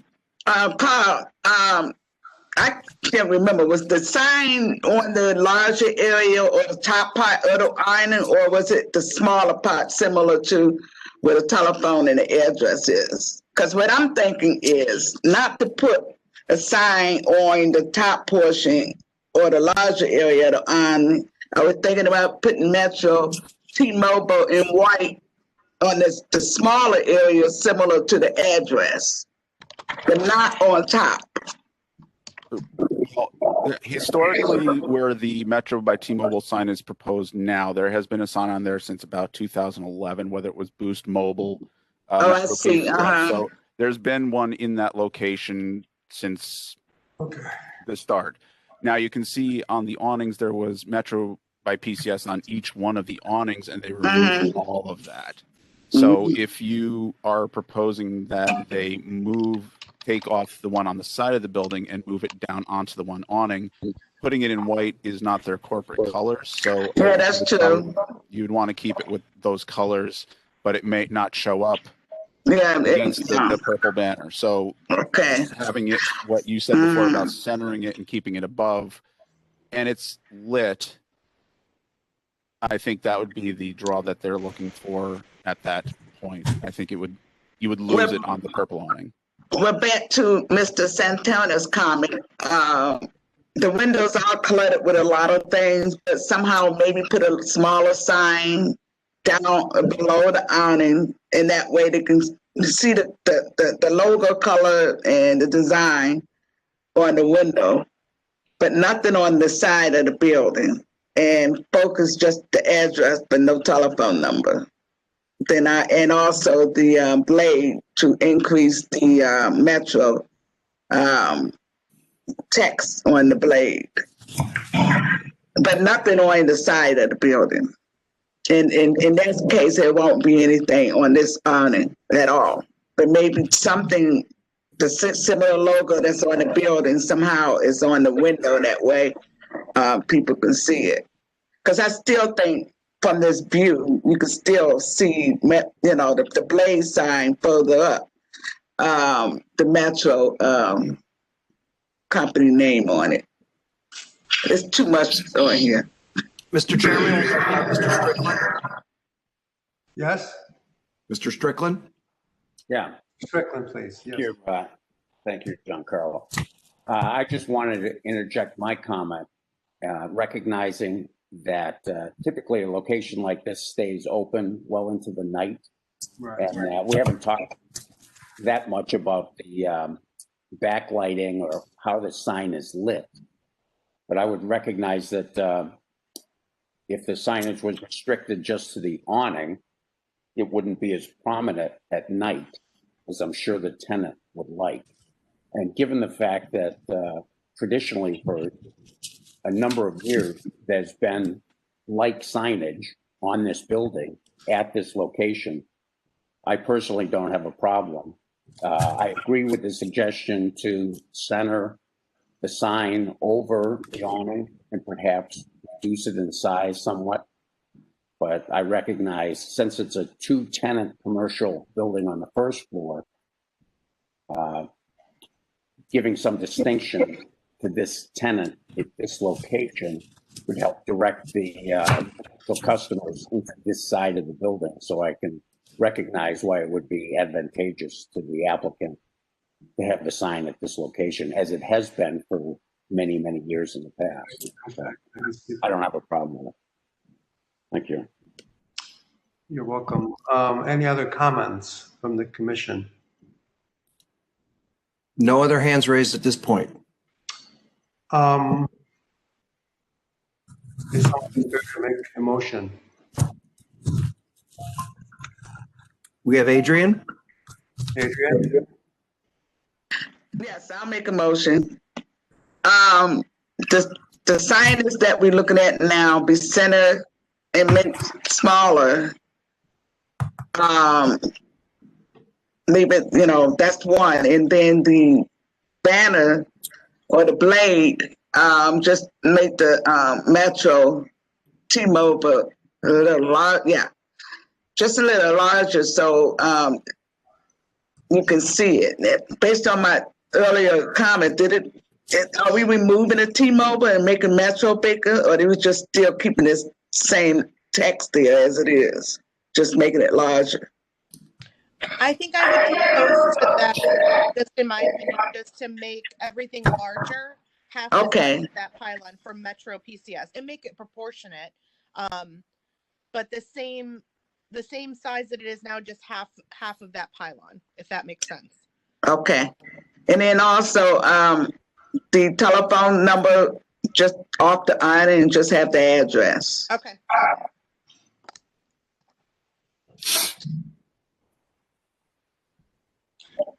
That was my motion, unless I missed something. What about the windows? Are we requesting that the windows be cleaner, or Yeah, Well, we've the already reason- we've already asked the tenant to remove everything that's in the windows, along Yeah. with the LED lights. And moved everything in the windows. Now, anything related to designs and stuff and new windows, we haven't seen anything related to that. That's why I didn't comment on it, but the signs that's on there, yes, that's also included. We have a motion. Any new, yeah. No, Go ahead, sorry. yeah. Yeah, no new windows or anything added in this project because we haven't seen any new window design. Okay, thank you. We have a motion. Do we have a second? This is Bob Strickland. I'll second that motion. Very good. Mr. Pettit, would you take roll call, please? Thank you. Ms. Anderson, Yes. Ms. Bailey, Yes. Mr. Colicchia, Yes. Mr. Santora, Yes. Mr. Dryer, Yes. Mr. Strickland, Yes. Mr. Tarasik. Yes. Mr. Chairman, the motion passes unanimously. Very good. Thank you very much. And we are now able to move on to the next case. Thank you. Thank you. Which is 20049 Ohio City Historic District, the Dowd residence at 3811 Clinton Avenue. Good morning, Commission. Thank you very much. Today we are seeking formal approval for a single-family residence at 3811 Clinton Avenue, just west of West 38th. I am Jason Rohal. My wife, Christine Dawood, is here as well, and we are the architects, owners of the home. And I will add as well that we recently received Block Club and Ohio City design formal review for the design as well. So I'd like to address the comments that were made at the last landmarks meeting here. Mr. Rulins, are you the controller? I am. Alrighty, excellent. Here are some photos showing the lot as it currently stands right now. If you wouldn't mind advancing a couple more slides to the site context, kind of zoomed out there. Just a few more photos of the site right here. The home will be placed at the front of the vacant portion of this lot with a carriage house at the rear, similar in kind to the rest of the homes that are on the street. We will not have a curb cut off of Clinton Avenue. Thank you, sir. If you wouldn't mind going one more there, or one more forward, and another. So the site is shown here in the heart of the Clinton Historic District, just to the west of West 38th Street on the south side of Clinton Avenue. If you wouldn't mind advancing another slide, please. This is the site as it currently exists today. And if you wouldn't mind advancing one more slide, please. This is showing the configuration with a detached carriage house, two-story home with a front porch, a setback mimicking those mimicking the structures adjacent to the home along Clinton Avenue. And then I think it might be easiest to go to the elevations to address the comments that were made last time. So the principal elevation of the home right here is seen, and several concerns that were addressed from our last meeting in September are the enlargement and reconfiguration or recentering of the fenestration on the north side of the house. So the windows were enlarged and also centered on the house as they were slightly off center last time. So creating symmetry in the front and principal facade of the home. I will make mention that just wanted to verify here, we are using hardy plank siding with an 8-inch exposure on the front of the home here. I will also add in reference to this facade right here that we've reconfigured the second floor of the home to create a lounge. And Mr. Rulins, I apologize if you wouldn't mind going back to the second floor plan, please. Previously, there was discussion of some rather mundane, more mechanical spaces at the front of the home. But as you can see, the upper left or northwest corner of the plan, you can see the addition of a lounge area. So as you are looking at the principal facade of the house, those windows are operable, and it allowed in rearranging the program functions of the second floor of the home. It allowed us to center and enlarge those windows to create a little bit more fenestration per the committee's review last time. And if you wouldn't mind advancing back to the north facade again, please. Also of note from the last meeting that we had here is a significant modification of the front porch on the house, which previously was much thinner in profile and supported by very, very slender column legs. We have increased the thickness of the actual profile of the front porch, as well as the supporting legs of the front porch. These are all black metal wrapped columns, and as well as we'll see in some of the subsequent slides about this facade, there will be landscaping that's included in front of the front porch. We've made a conscious effort to keep the height of the front porch low enough so as not to have to include railings, which if we were to build new would have to be much higher than what is grandfathered in and typical and in character with the remainder of the front porches on the street. And if you wouldn't mind advancing to the axonometric front views, Mr. Rulins. I will mention, just as as he has flipped through those elevations, there was much discussion in the last Ohio City design review about materiality, which we will see at the end of the presentation here. The materiality, the orientation of the material, as well as breaking up one of the other principal facades. So as we can see here, if you were in a helicopter just to the northeast of the home, you can see the front porch wrapping, the hardy plank siding, the gable form, which we spoke about last time, that is in character with the other homes on the street. We have large black framed windows across all of the principal views and facades right here, and you can see the front porch and the setback as it relates to adjacent properties here. If you wouldn't mind advancing another slide, please. This slide right here is showing. We spoke last time about downspouts, gutters. You can see the downspout location along several downspout locations, but this one specifically in the view as it separates the material transition from hardy plank to horizontal metal panel. That was a discussion point with Ohio City Design Review and the Block Club as well, making sure that we are running our metal panel siding horizontally.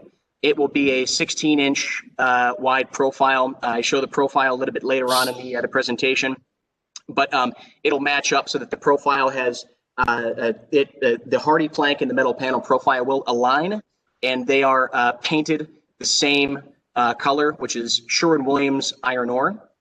And if you wouldn't mind advancing to there's a couple renderings showing the front of the home, please. There we are. So the view from the street showing adjacent context here, landscaping and materiality as the form of the house as it relates to the adjacent properties here, the large, deep front porch that is in character with the adjacent properties. And if you wouldn't mind advancing one more slide, please. On this slide as well, just showing that kind of rhythm as we approach the intersection of West 38th and Clinton. This view specifically is looking southeast. And if you wouldn't mind advancing one more slide, please. Here we are showing the material palette for the residence. So the facade, the main facade body color will be Sherwin-Williams iron ore. And I know that colors are viewed differently or appear differently on whatever your computer screen may be.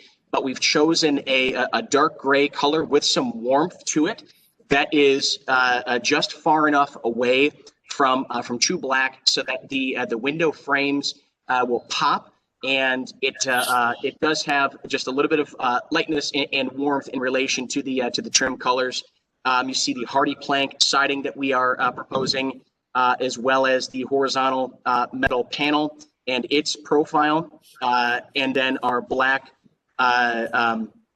lighted or divided windows as we are proposing at the principal facades, as well as a stained cedar horizontal wood that was seen in some of the previous elevations and axonometric views. And the last thing that I have here, if you wouldn't mind advancing one more slide, please, is our lighting, and then landscaping will be the last slide. The proposed lighting for the home are recessed downlights at the front and rear porches of the home to wash the porch. And then the last slide, if you wouldn't mind advancing one more, is just showing the landscaping as it was seen in the renderings. And that concludes our presentation, and look forward to the commentary, and we hope for your approval today. Thank you very much. Do we have the local neighborhood committee representative? Hi. Good morning. Good morning again. Thanks, Jason, for your presentation again. I just wanted to mention that this has come, as Jason mentioned, to the local design review committee a number of times, and Jason has made a lot of changes that were requested, and he has also presented to the Block Club and done the same with some of the comments that the Block Club members have mentioned. So this was approved as presented, this conceptual design, and there were some mentions about potentially adding another window or two, but the votes were not contingent on that. It was just a suggestion from the committee, and there were— At the carriage house, sorry. Yeah, sorry, I should have mentioned that, the carriage house. But they would like to see in the future more porch details, or at least share more porch details with the Landmarks Commission in the future when the designs are a little bit more concrete, I guess. And those are the only comments. Thank you. Thank you very much. Mr. Chairman, we have Councilman McCormick, and then we have Adrian Bailey. Councilman McCormick, please. Hey there, but can you hear me? We can hear you. All right, I'm sorry. I'm actually juggling the Justice Center meeting and this, so I apologize for being a little bit in and out here. Just wanted to extend my support for this project. Again, the applicants have gone through our community process as well as our design review process. This is a current empty lot on Clinton Avenue, which is one of the— let me throw this other phone away because it's annoying. One of the I think most exciting streets in Cleveland, and especially in the Ohio City neighborhood. It's a great street. I used to live a block away from it. So we're just really excited as a community about this new construction, and I fully support it, and I appreciate the applicants working through the design process, and we look forward to this empty lot turning into a vibrant new home. Thank you. Thank you. Thank you. Mr. Chairman, we have Adrian. Adrian, please. Hello. Thank you for, if we can go to the roof plan, thank you for clarifying that. Because it was the last time, it was just a little confusing on the sloping and stuff. So would like to thank the architect, but I can see why, because you have a lot of openings in the roof. So it's kind of complicated with that when you have openings in the roof. Now you can go back to the just any elevation. But my question to the owner or the architect, is it your intent not to have a window in your door, the front door? So actually, Mr. Ruins, if you wouldn't mind advancing to the first floor plan, please. Oh, so here, yeah, exactly right. So Ms. Bailey, it's actually tucked away just around the side, and it is a glass door right at the front of the home right here. So it's going to look similar like that on the front? So this is the other elevation? So this, yes, in the first floor plan, the door isn't actually seen from the north. That's not the door, that's a wall? Oh, I see. Okay, I got it. All right. Okay. Got it. All right. Also, since we're at this elevation, is your roof for the porch, is it flat or is it pitched in the center? So it's the front fascia boards will be flat, and the roof itself will slope slightly away from the home. Okay, all right. So it's coming away from it. All right. Yes. Okay, well, that's all the questions I have. Thank you. Anyone else? We have no other hands raised at this point. Very good. Are we ready to make a motion for approval? Giancarlo, I'll move to approve the project as presented. Sorry? This is Bob Strickland. I'll move to approve the project as presented. Thank you, Robert. Do we have a second? I second it. Thank you, Ms. Bailey. Donald, could you take a vote, please? Thank you. Ms. Anderson?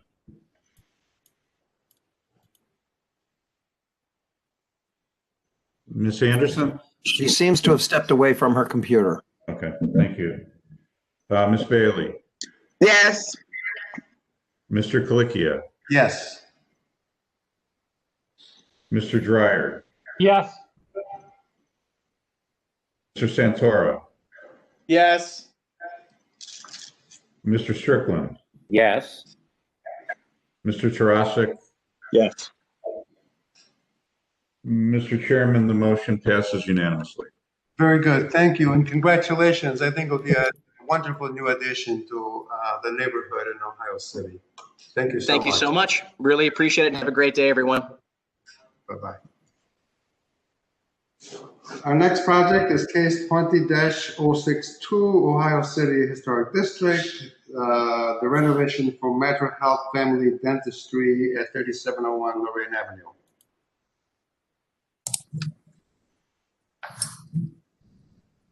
And Mr. Chairman, it looks like we have Amy Reaney. Yes. Did I get the last name correct? Yes, you did. Thank you. Go ahead, please. So good morning. My name is Amy Reaney. I'm with Perspectus Architecture, and I'm here to present the project for Metro Health Family Dentistry. The project consists of taking over the abandoned existing Hollywood Video on Lorraine Avenue between West 38th and Fulton Road, as you see in the site plan here. It's also bounded by West 37th Place on the south. We are renovating the existing building. Existing shell remains as is. We will be cleaning the masonry, replacing the windows in kind, same size, same shape, same mullion configuration. Existing awnings will remain but be reskinned. Existing Drive-It or EFIS will be cleaned and painted. The site plan, the existing parking lot will be completely repaved and renovated to be like new. We've been to Ohio City Design Review on 2 separate occasions and have also met with them outside of that meeting on site and had a phone call in order to talk through some of the items that they had recommended we address related to the PRO. So what you're seeing here on the floor plan is a result of those discussions. We have removed the curb cut from Lorraine, now enter the site only from Fulton Road. We have moved the existing fence to just south of the existing tree line. to give back an extra 5.5 feet or so of green space to the Lorraine Road, Lorraine Avenue. We have added a couple of extra trees in what was the curb cut, so we're adding some trees along Lorraine. And then as a result of our conversations with Matt Moss and Ohio City Design Review, we have stepped the parking lot south as you approach the corner of Lorraine and Fulton to give you a much larger opening, so the corner opens up as you approach the existing bus shelter on Lorraine. The green space widens out a little bit, so you have areas for benches and bikes, and it doesn't seem so constricted. And we've shaded that area green, so you get a sense of that opening up. And we do have an existing green space to the west. There are existing there's a parking area for scooters along that sidewalk. And there you have it. The entry real quick is not on Lorraine. There is the existing entry to the building. We are maintaining entry on that same side of the building. However, our entrance will be closer to Lorraine Avenue than the original entrance was. There is an 16 to 18 inch drop in grade between the entry and Lorraine Avenue. So it is, there's not enough space outside of the building for a ramp, and that amount of ramp inside the building would take up the majority of the public space within that dentistry clinic. But you can see the entry is being denoted by a different color awning, but that is an existing entry to the building. We just took out the primary entrance, which you see which was under the signage. The primary entrance is now under that more turquoise awning, which represents one of the colors of Metro Health. Thank you very much. Could we go back to the original, the plan view, the landscaping view, please? Okay. Well, the building, this is a major improvement. The building's a serious eyesore at this point, I think. So, but this landscaping on Fulton, which I don't think is there now, that strip of green space, is that there now on Fulton, on the Fulton side? There is a stretch of green with trees. Yeah, okay.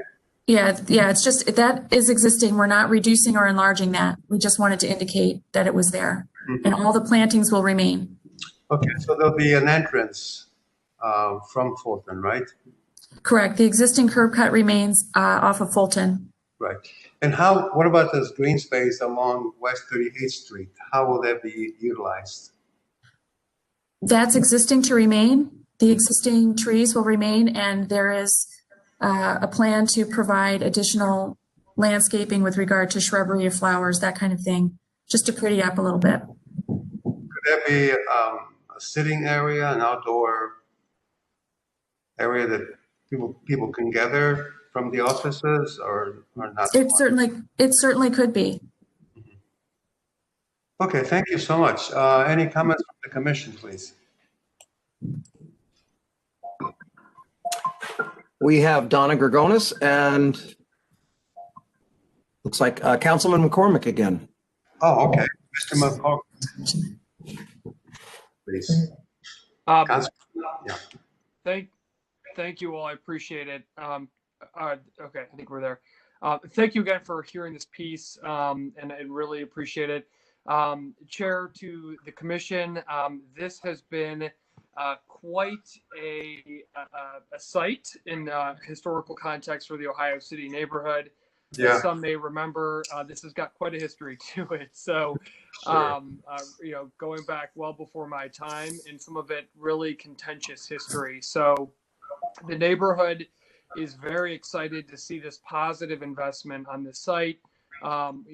Also very excited about the Metro Health's continued investment in the neighborhood. They, of course, I believe it was in front of this commission, or maybe not, the new health center down the street that opened recently. So we're excited to see Metro Health's continued investment in the health of our community on the near west side of the city of Cleveland. From a community standpoint, we're also, happy that this building will be renovated, and that, specifically to the plans, that the curb cut will be removed on Lorraine Avenue. that contributes, Chairman, to the Lorraine Avenue streetscape plan that was approved by the city's planning commission, and that the curb or the entrance point will be off of Fulton. That was a request of the community.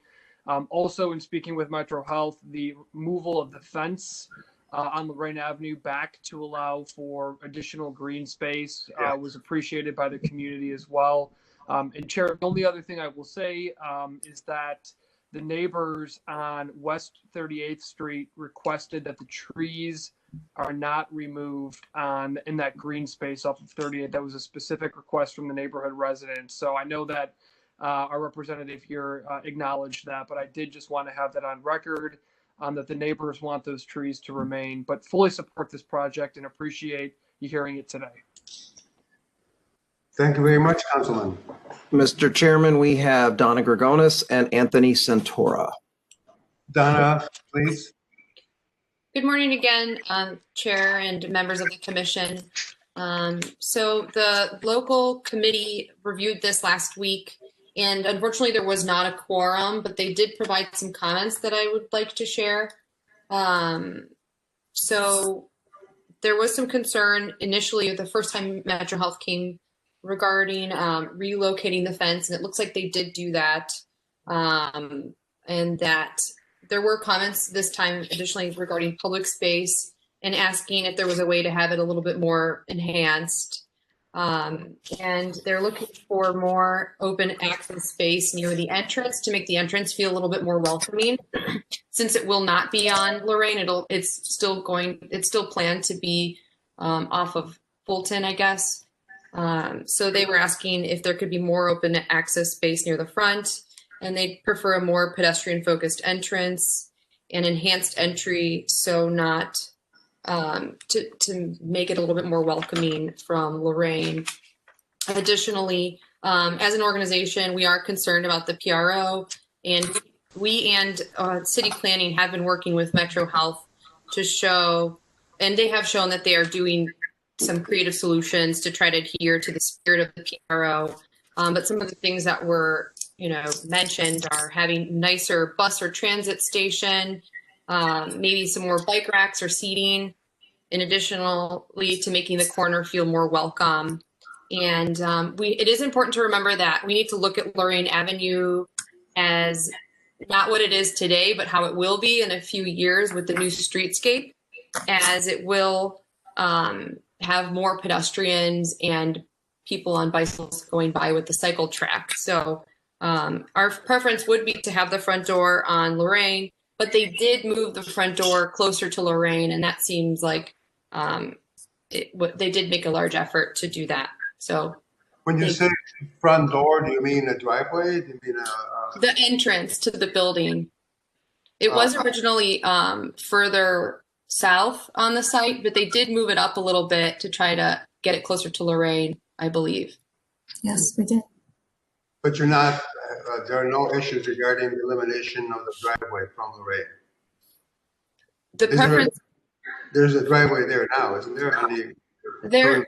There used to be a curb cut on Lorraine, and that has been removed, and that was requested to adhere to the PRO as well. And that was a great effort made. Yes. That's a great idea. Thank you. Thanks. Mr. Chairman, we have the applicant, Ms. Rini, would also raised her hand. And then Mr. Santora, I don't know who you want to take first. Let's do Ms. Rini first.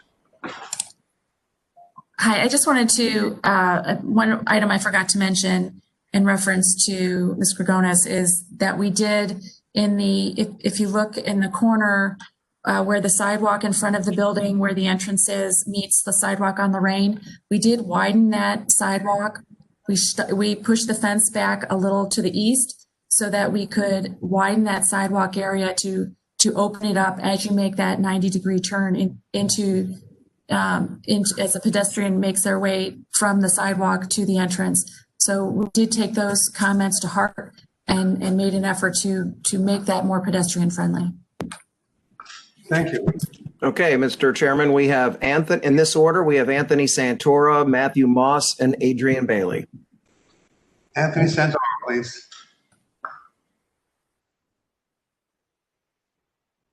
Anthony? You're muted, Anthony.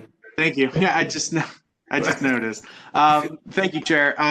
So I just want to say I think this is a really great project, and I think you've been working with everybody very well and gotten really good results out of this. A couple of the things that I would suggest in looking at this, I would like to see a little bit more robust plantings along Fulton and Lorraine in your new vegetation strips there. It seems like you're keeping some of the existing trees and then adding some small trees. I don't know if you've looked at planting pallets or what you are intending to do there, but I think the more you can do, the better. And also I would recommend, and this kind of goes back to some of the CDC comments regarding the accessibility to the entrance from the pedestrian standpoint off of the building, is I'd probably like to see a material change or at least a color and pattern change on the sidewalk connecting the Lorraine to the front entrance. I don't know if you guys have looked at any types of stamping patterns or colors or different materials, just something that'll help enhance and draw people from Lorraine down to the front of the building. I'm assuming the reason you guys couldn't move the entrance as far to Lorraine is given the layout of the building, which is understandable. So I don't see any issue with that, but being able to move it and then to do some of those things in tandem, I think will help. Understood. Thank you, Mr. Santoro. Matthew Moss, please. Thank you, Mr. Chairman. My name is Matt Moss. I'm the neighborhood planner with the Cleveland City Planning Commission. I want to echo again what has been said before. This is a substantial renovation and it's activating a vacant building, which is really great to see. It's what we've been working really hard to do along Lorraine for years now. Donna and others have brought up some issues with the pedestrian retail overlay, some of which have been addressed, some of which I think the applicant has demonstrated practical hardships, like the entrance on the building entrance to Lorraine, for example.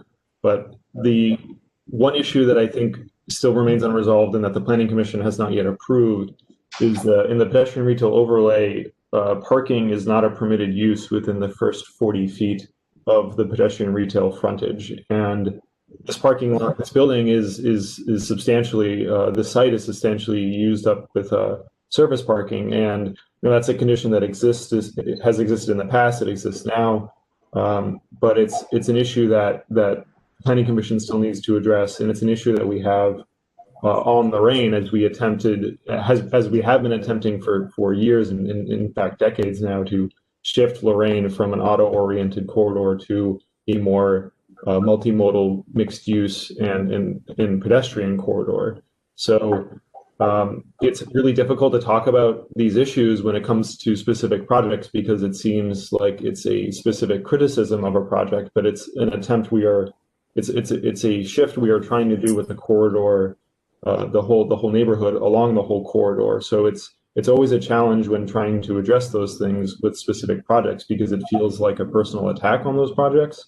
But I want to emphasize that we are attempting to shift the way we move around the city and move around this neighborhood, and having this first 40 feet of space used up with parking really hinders that. And the applicant has shown a way in which they attempt to alleviate that with enhancing the corner space, but it's a real struggle, I think, now from my perspective to really support that because it's not clear how that is sufficiently accommodating other modes of transportation, transit, the rise in scooter use that we have, and also bike parking and bike utilization. So, if we want to build a more sustainable city, we have to look at projects like this as they come through and how they enhance that type of connectivity and mobility. And I understand that it's a struggle in terms of finding the right balance between parking and other modes, but we have, as a city, through our land use and through our development approvals, really still prioritize parking and driving. And that's a struggle. And I think that we have code in place to try to address that. And it hasn't fully been resolved yet through Planning Commission. So I just want to make the Landmarks Commission aware of that. And, I'm here to offer advice and suggestions on how to best do that and how to strike that balance. I've met with the team, we've met on site and shared some recommendations. But I'm not sure it's been fully resolved yet. So I just want you all to know that, and it's something that I'm actively recommending and pushing for because it's this corridor-wide, neighborhood-wide strategy we have. And I hope we can resolve that and come to a solution that really pushes the neighborhood and the corridor further in that direction, along with all the efforts that we've been making collaboratively with the councilperson's office, with our other transportation planners. So I just wanted to make sure that you're aware of that. Thank you very much. You brought up a great deal of information. So one of the points is this 40-foot. Describe to me a little more that 40-foot setback. Is that what you're suggesting? It's not, Mr. Chairman, it's not what I'm suggesting. It's written into our code in the pedestrian retail overlay. What the overlay does, wherever it's mapped, is it prohibits parking within the first 40 feet of the frontage. And the intent of that is to preserve and over the long term shift that space, that 40 feet of space off of our corridors where it's mapped from being parking or auto-oriented uses into pedestrian and retail-oriented uses. And that's, again, when it's in our code like that, it's a long-term strategy. And that space is intended to be reserved for pedestrians, whether it's pedestrian space or ideally retail space, in order to fill in gaps along the corridors. And that's the code we have in place here today. And then also you mentioned the potential space for bikes and scooters. Is that also part of your comments? Yeah, it's what I meant by that is when we have, we can't, in a lot of cases, we can't practically dictate that spaces like this be built with buildings, right? Because that's not necessarily every proposal we get. And so in ways in which we try to meet the spirit and intent of that code is to figure out how space, if it's vacant of structures, can further those goals by providing more space for other modes of transportation and accommodating them to encourage that use, to encourage walkability. It's just a fact of those transportation modes, transit, biking, alternative modes like scooters, that they're more conducive to walking because you engage directly with the sidewalk. You're not parking in a parking lot. You're not parking in a garage. And so that's, I think, a balance that we could further achieve here, and it has not yet been achieved because there's still a lot of parking on this site. And maybe the Planning Commission thinks that that's okay, but that hasn't been decided yet. Okay, is that all that parking needed to make the building functional? Ms. Rainey? Yes, it is required. It doesn't meet necessarily the requirements of the space itself. It's actually less parking than the clinic would like, but it does meet it just meets the reduced requirements for the PRO. Yeah, so this is Greg Zuka with Metro Health. So again, thank you for taking this project up. So as Amy just mentioned, yes, we have reduced the parking. I think per the code, it's already underparked. In addition to that, from an operational standpoint, it is also underparked. One of our concerns that in reducing the parking any further, what that will do is result in additional parking on the residential streets, which we're trying to avoid. And so, we understand the pedestrian overlay concerns, and which is why we have relocated our fence and added an additional 5+ feet of space to the public realm on the Lorraine Avenue street frontage, as well as at the corner, added an additional 10+ feet of space to the public realm. In particular, at that point where the RTA bus stop is located. We really do support public transit, obviously, which is why this site is of great interest to us, because it is on the location of both the 22 and the 79.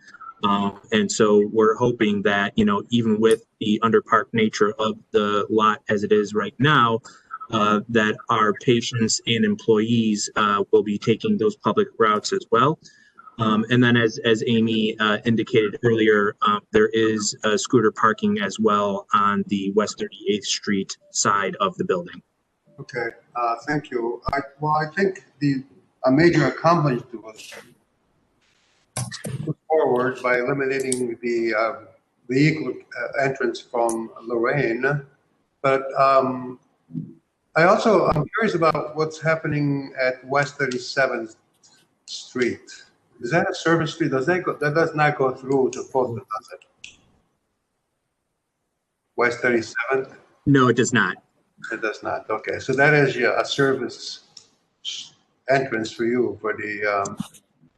Actually, it's a public right of way, and it serves a couple different purposes. There is a resident there that does have a garage access off of that alley.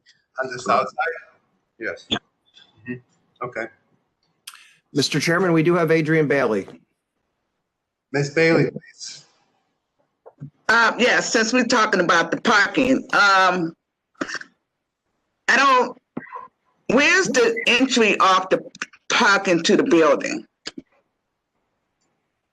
And I don't see any ADA parking spaces by indicating with the symbols, the ADA on the spacing.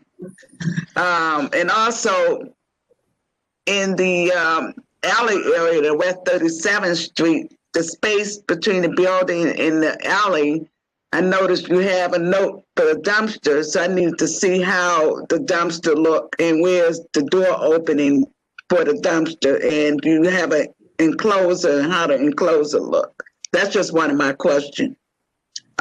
Since we're on a site plan, before I move to the next picture, can you talk about that?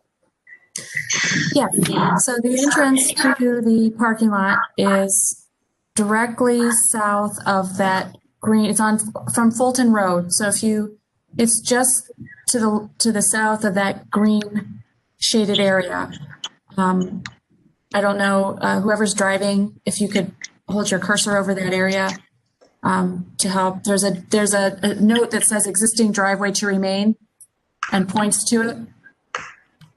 1 second. So the main entrance is actually on the opposite side of the building on West 38th Street?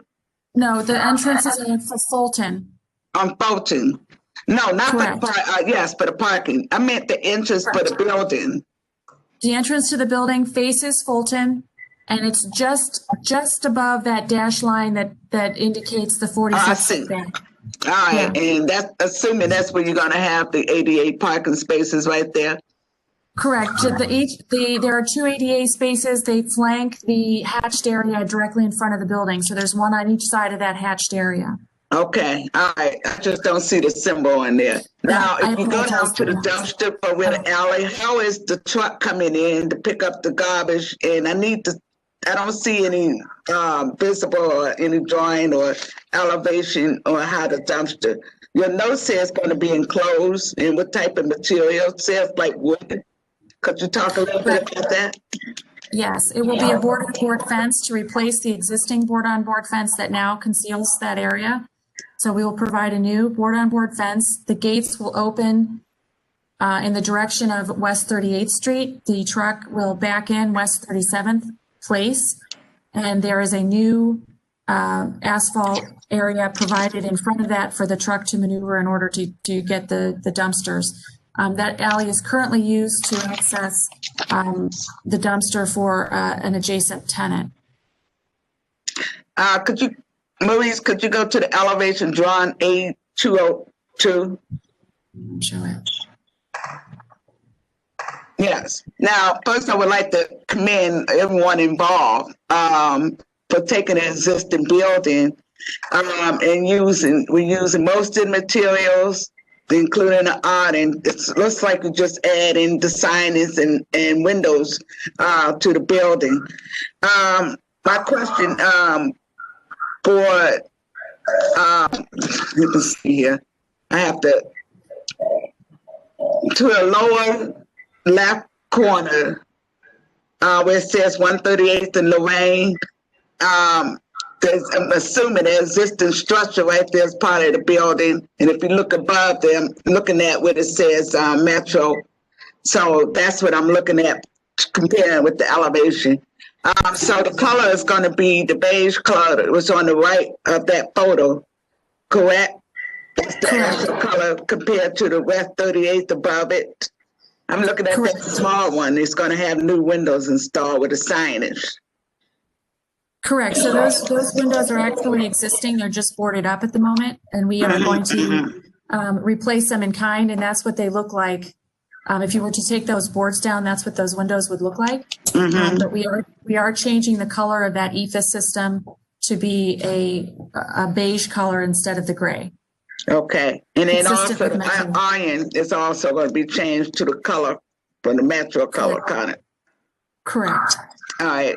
Well, I'm impressed with the project. How you, again, took an existing building. You're not really changing too much to it, other than that you adding windows to it and changing the colors of the iron. So it's mostly, from my view, it looks like an existing condition. You just we're using it and just changing the color and adding the window. So that's all I have. Do you have any drawings on the elevation or the dumpster, how the enclosure is gonna look? Do you have that?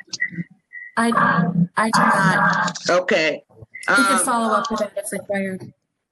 All right. We'd like to have that submitted to staff so they can have for their file and the material as well. All right, that's my comment. That's it.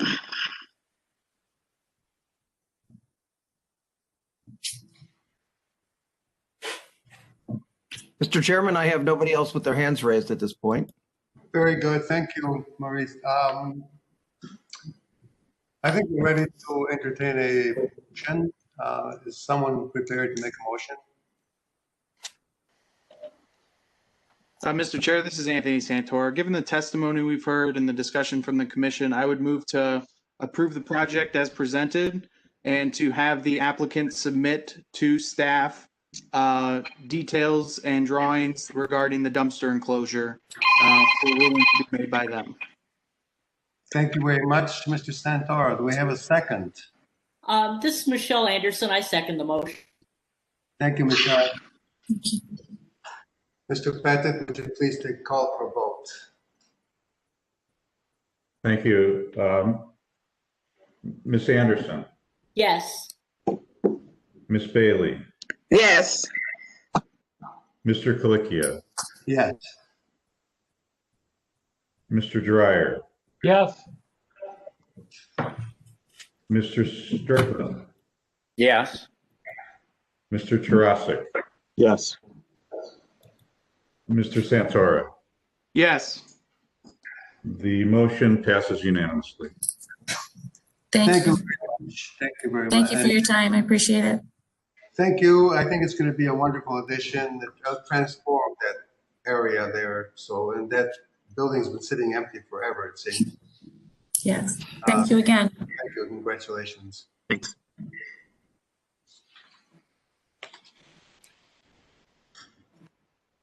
So our final piece of business is case number 20043, Little Italy Historic District, new construction of a commercial building.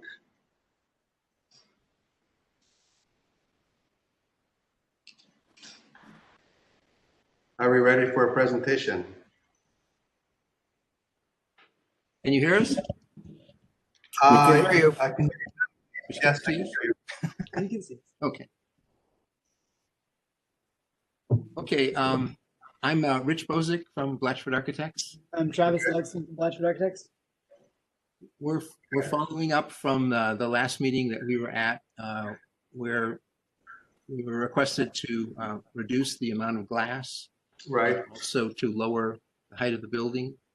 And I think if we go to page, we get the you've got control of the drawings, but the exterior elevations, the streetscape would be a good place to start, I think. That one right. How about that one? That's perfect. Thank you. So of the we're the middle building of the three that are are rendered in colors. Maxi Restaurant is on the left, which is there, and then the what's called Toli is on the right. We brought our scale down to the height of those buildings. We took away, there's like a 4-foot element of glass that raised us up on the second floor. We've also reduced the height of the folding doors from 10 feet to 9 feet on both levels. So that brings us the scale down, we think, hopefully comfortably, in terms of trying to fit in, with what's there. We're still using a brick to work with the school building, and I did send over a color material finish sheet, which we can get to hopefully, but we're using the brick, a bronze kind of aluminum, anodized aluminum for the windows and some of the trim, and then on the sides we're using a vinyl siding. So we think it feels comfortable. We obviously were comfortable with a taller building, but I think in talking back and forth with Fatmir, the owner, I think we were able to get him comfortable with the new size, and it still gives him some height on the party room. So I'm sorry, probably those of you that aren't familiar, and I'm not sure if everybody was here the last time, we're basically a restaurant on the first floor. There's a prep space in the basement and some storage for foods and stuff. And then on the second floor, there's a party room. We have handicapped bathrooms on both levels, first floor and second floor. If we go to the next sheet, that kind of gives you a feeling for the first floor plan. He would like to be able to open up the front of the restaurant on both levels. So we have a folding door system that will go to one side. There's a bar, a couple of different dining areas, and the main kitchen will be on the first floor. There's a stair on the side, and there's a stair in the back. So we have 2 stairs for exiting from both the basement and the second floor. And then A3 will show the party room level. And then the front area is where we have a cathedral ceiling that will allow some more natural light in. He's really hoping to be able to do that option. And then there's a small balcony out front. And at times there may be some tables out there when they have a party, a special party or something. But he gets a lot of, right now in his restaurant, he gets a lot of people wanting to rent his restaurant for parties. So it seems to be a popular element. Then on A4, that gives you a feeling for the side. This is showing you the building, not colored, but that gives you a feeling for the 2 sides. Most of the side is covered by the adjacent building. There's a space there. And we really only developed the front side and the back side. When we reduced the height, we could no longer take our stair up to the top level. We were continuing it to be able to service things on the roof. So we decided that visually it felt like it needed to have a roof line there. And there is an existing roof line on the old building. And then they'll just use ladders to get up for servicing any equipment, or we're going to do possibly some kind of a opening between the roof line and getting up to the top. The next sheet shows A5. That's the other side in the back. So again, the back is pretty close to what's there now. We're putting an awning. The back side is really not going to be used a lot. There's a little bit of parking back there, and most of his trade is really from coming in from the front, but there will be people there from time to time. And of course, we need the exit. A6 shows you kind of a building section to give you a feeling. So from the street level, you can see that when you come in, that little balcony does project out a little bit onto the sidewalk. There are other examples of that on the street that do a similar feeling. And then our second floor is actually, the glass line is actually pushed back. So there's with the projection and that, there's about a 10-foot space there that is open. And then you start to feel the cathedral ceiling up above. So when you're looking at the building from the street, you're going to be kind of looking through an opening first on the second level, before you actually feel the glass. I know there was concern at the last meeting that it felt like it was all glass along the street, and there is glass, but it's kind of part of it's to the front and part of it's been pushed to the back. So this kind of gives you a feeling for the little stair tower, I'll call it, in the back, and it's pretty straightforward in terms of what's happening on each of the levels. Then on the next sheet, oops. Do you Apparently, that's all I have. That's all you have. So you don't have the. How can we do this? If we were, can we? Can we pull up the? I'd sent over. It was sent a little bit later. A drawing that shows all of the finishes. I have a. I'm not sure we got that. Carl, do you know if we received an additional drawing? I'll check now.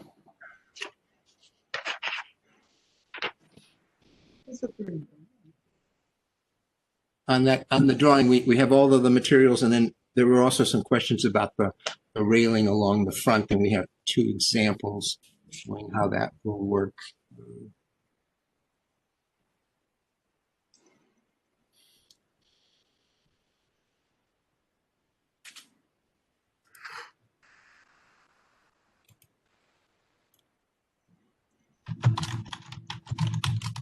I know that for some of the meetings we've done with other communities, we can share our screen. Is that something we can do so that I could show that material? Unfortunately, we have that disabled at our meetings. Okay. Just trying to Sorry. find a way. If Carl has it, he can email it over to me and I'll throw it up as soon as I get it. We do not have that revised. I did not receive that. Maurice, could they send it to you? I can type my email in here, and if you want to send it to me real quick, I can do that. I will happily do that. Absolutely. Great.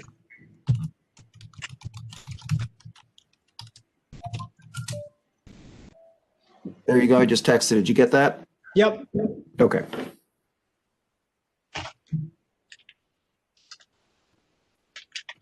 Mr. Chairman, while we're waiting for that, I just want to point out, this did not go back to the Little Italy Design Review Committee, but I spoke with Ray Christosic. They're okay with the revised drawings. They had 2 concerns. One was the change to vinyl siding on the sides, but they're okay with that because that they're not going to be visible, basically. There's also a concern that when they demolish the existing building, that the adjacent buildings be protected during that process.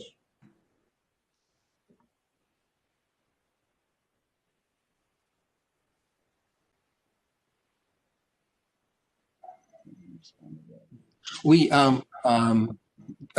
that's I'm glad that they're behind the small changes in terms of materials. We will have a lot of shoring, and be extremely careful in terms of dealing with the foundations. There's also the comment at the last meeting of trying to use some of the larger stones that are there, which is on our list, as well as there's some metal ceilings on the first floor that one of the folks brought up in terms of retaining those, and we're looking at, depending on how they all come off, we'll see if there's an area that we can use them in terms of the new layout on the interior. So, do we have any photographs of the existing building? We do. I know there were a bunch that were presented at the last meeting, actually, Okay. by the city. Do you not have those, but we can send some? I do not have them. This is okay. You've seen everything I have in the presentation. Got it. Okay. While you're let us know when the materials come over, and then what we can do is grab some photographs and send them as well. Nothing yet. Okay. We have Anthony Santoro with his hand raised, Mr. Chairman. Mr. Santoro, please. Thank you. While we're waiting, I just had a quick question regarding the front balcony. Can you kind of talk a little bit about that? Because I like the design of the building that you've presented, this kind of skeletonized modern approach. utilizing some of the forms from the surrounding buildings.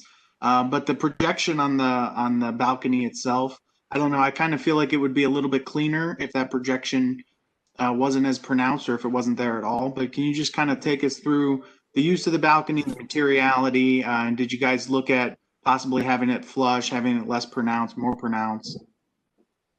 The balcony idea came actually from the owner, Fatmir.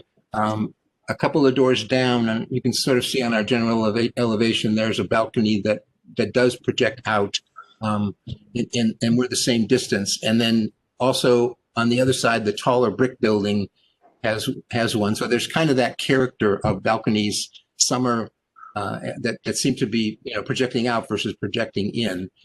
He's looking for that little bit extra space, like every restaurateur. And it also kind of provides a little cover as you come in, as an entry. It is a stronger element. You're correct on the street. But there's other, like next to him, Maxi has bays that pop out. So there's a lot of that kind of in and out that seems to be the character, of what's happening on the street. The railing, which is on the sheet that's going to be coming, is it's a more modern concept. You'll see in its verticals with no top rail, and we're hoping that it kind of lightens it. I know in the picture here, obviously in the CAD drawing, it looks a little bit darker, but it's going to, it'll be an element that's there. But we think with the glass pushed back and not to the street, it feels, to us a little bit lighter. Anything arrive? Okay. Nothing yet. Nothing yet. Okay. I have a slow email system, I'll warn you. Uh-oh. It really gives him exterior seating. The idea is, in the summer when everybody's down there, it's really great to get people to sit sort of on the street, or everybody wants to sit outside when they eat. And it's giving him the opportunity to provide that in both aspects of his business. Okay, that's understandable. I was just thinking about it from an aesthetic standpoint. I mean, I don't think it necessarily detracts from it. I just think it may look a little bit better. But if it's in line with the adjacent buildings, and it definitely does provide, the cover over the front entryway, especially if you're opening. Although it looks like there's a little bit of a slope, and it may just be an issue with the rendering. A little bit of a slope off of that front. So when those open, are you stepping down into a front patio area, or is that going to be leveled out and then gradually sloped for a seating area? Yeah, we're going to play with the sidewalk a little bit. That's the sidewalk basically. So truthfully, next door at Maxi restaurant, they do put a couple of tables out there. And sometimes they put them towards the street and sometimes they don't. Actually, if we can go back to the site plan, I think you'll see there's not a lot of room there. If you look at what's going on, there's a tree, the trees that are in, along the street there, and we are planning to plant a tree for ours. But you can see there's the sidewalk. If we do put a couple of tables there, there's not loads of room outside, but his feeling is that with the wall moving, folding over, the inside will sort of start to feel like the outside. And, that's the general gist of the idea there. Okay. Is that sidewalk the same width on both sides of Mayfield? Yes, it is. I would say it is. Yeah, there's the tree. And yes. Yeah. Yeah, there's a lot of sitting outside on the east side of that street. Not as much on the west side, it seems. There is. Yeah, I would say you're probably right. I know that La Dolce across the street has tables out, and I think they put them more towards the curb. Mamma Mia. And then Mia Bella has them more on the side. That new restaurant, the Bistro, Home Bistro, I think it's new, but they were planning to put some tables and chairs out there as well.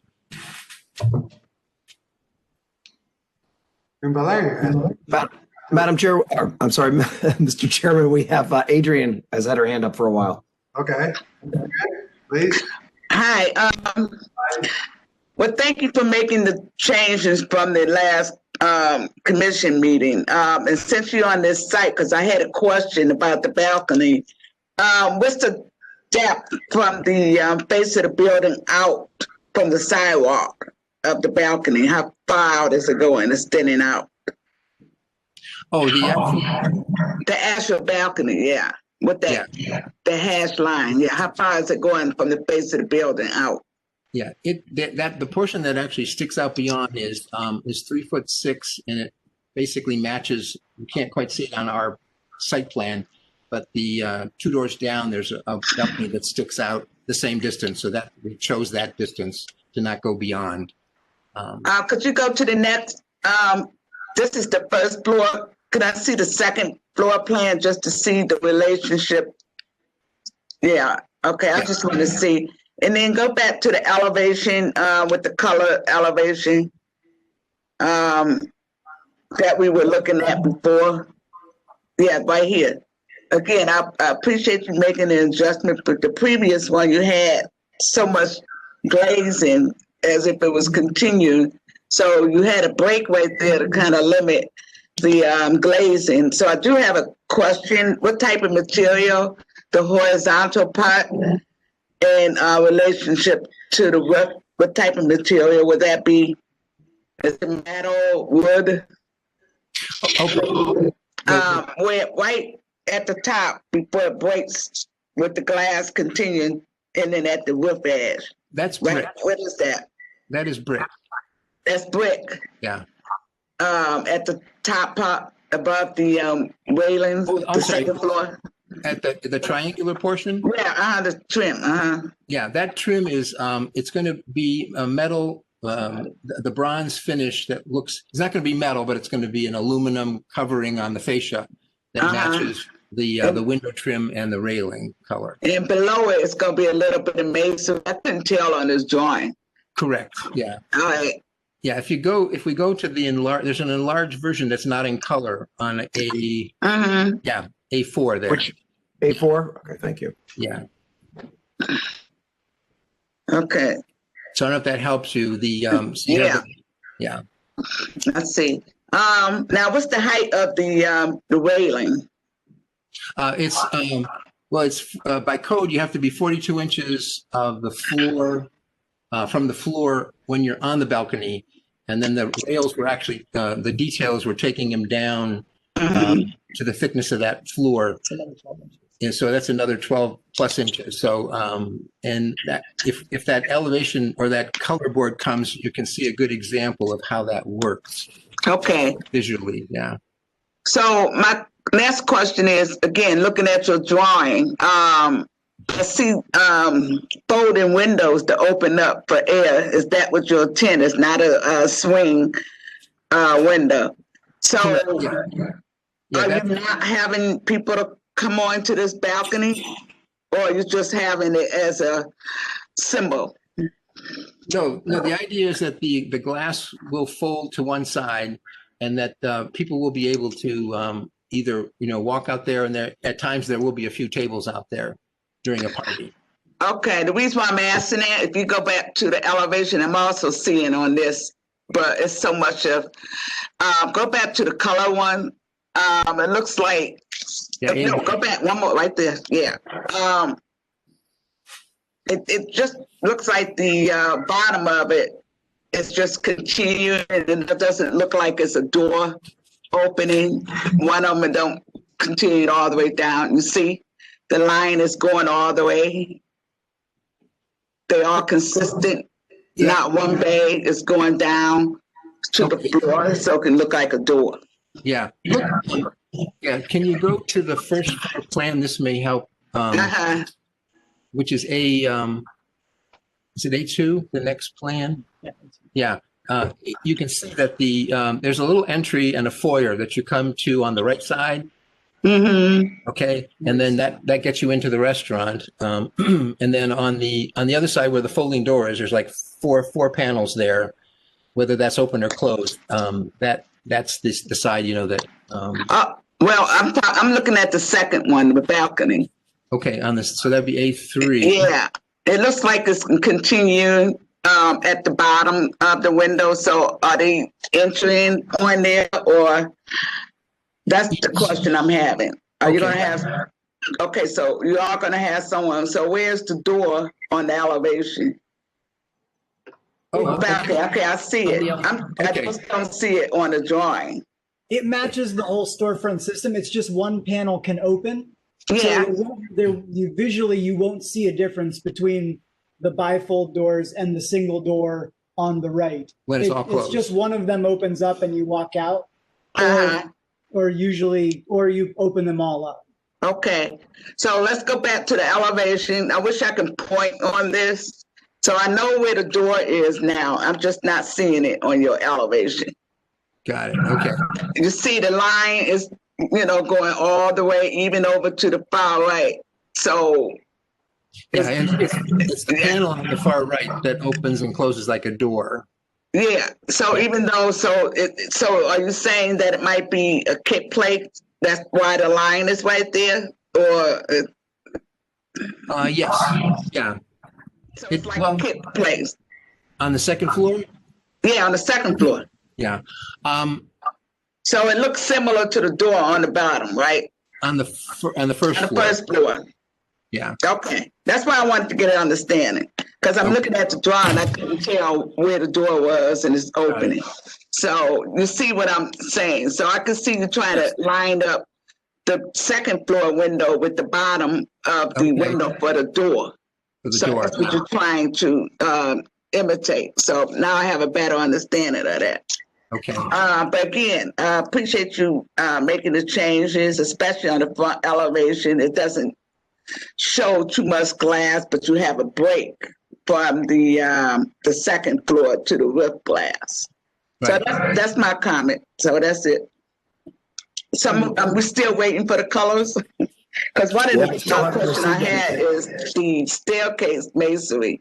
You're gonna try to match the color the front masonry as well. Yes, all the brick is the same. Right. Okay. All right.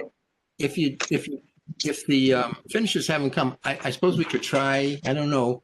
Showing you, we have a print of it. I don't know if we put that in front of our camera. Okay. If that may help us here, but that's showing the brick element, and then well, it's going to be hard, but up above the brick, you see on your left would be the sample of the bronze finish for the doors and the window trim. Okay, next to that is the aluminum, the vinyl siding that'll be on the sides. And then the roofing material is the next piece. Then on the side, there's a sample of the grout, small sample of the grout color, and then a piece of the awning material that will be on the back. And then those are the colors. And then I don't know if you can see the two photographs of the railing. They're examples of this railing, where you basically carry the verticals down through the thickness of the floor. We'll be mounting it to the front of that or to a plate that will hold them all together. And when you get to the top, there's not a top rail per se. It's open, but it still meets the 42-inch, the 4-inch requirement in terms of the space between the actual rails. So you're saying the top railing doesn't have a railing, a horizontal piece on top? Well, what we're proposing right now is that there would not be a horizontal piece. And the idea how is that going to help with safety? Someone accidentally slip. Oh, you'll bump into and you have these vertical pieces up.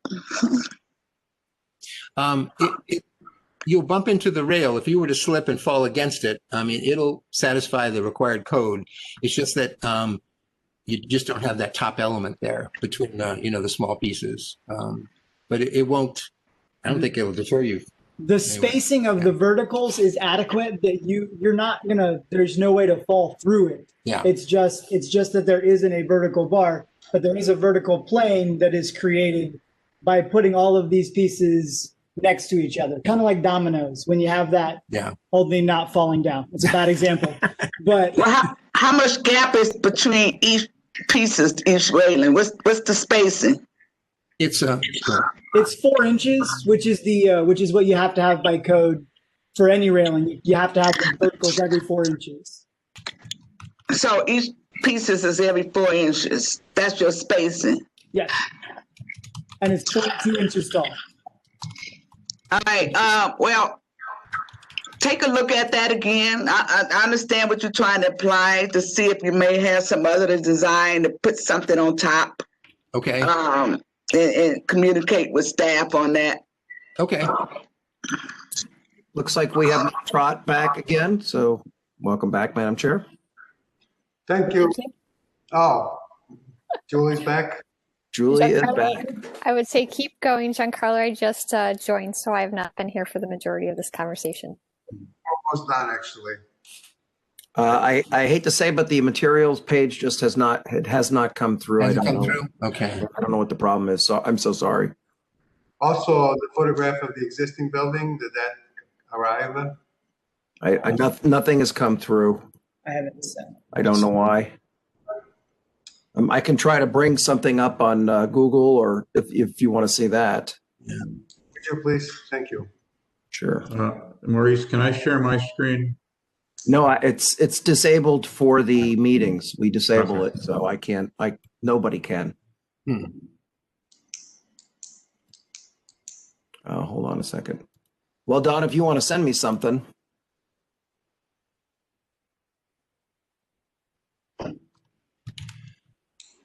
Well, there were a series of photographs, so.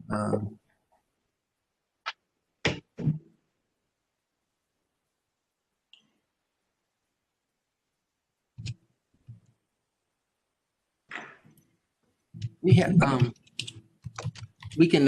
some paper copies. We can also try to show you of the. Let me grab those.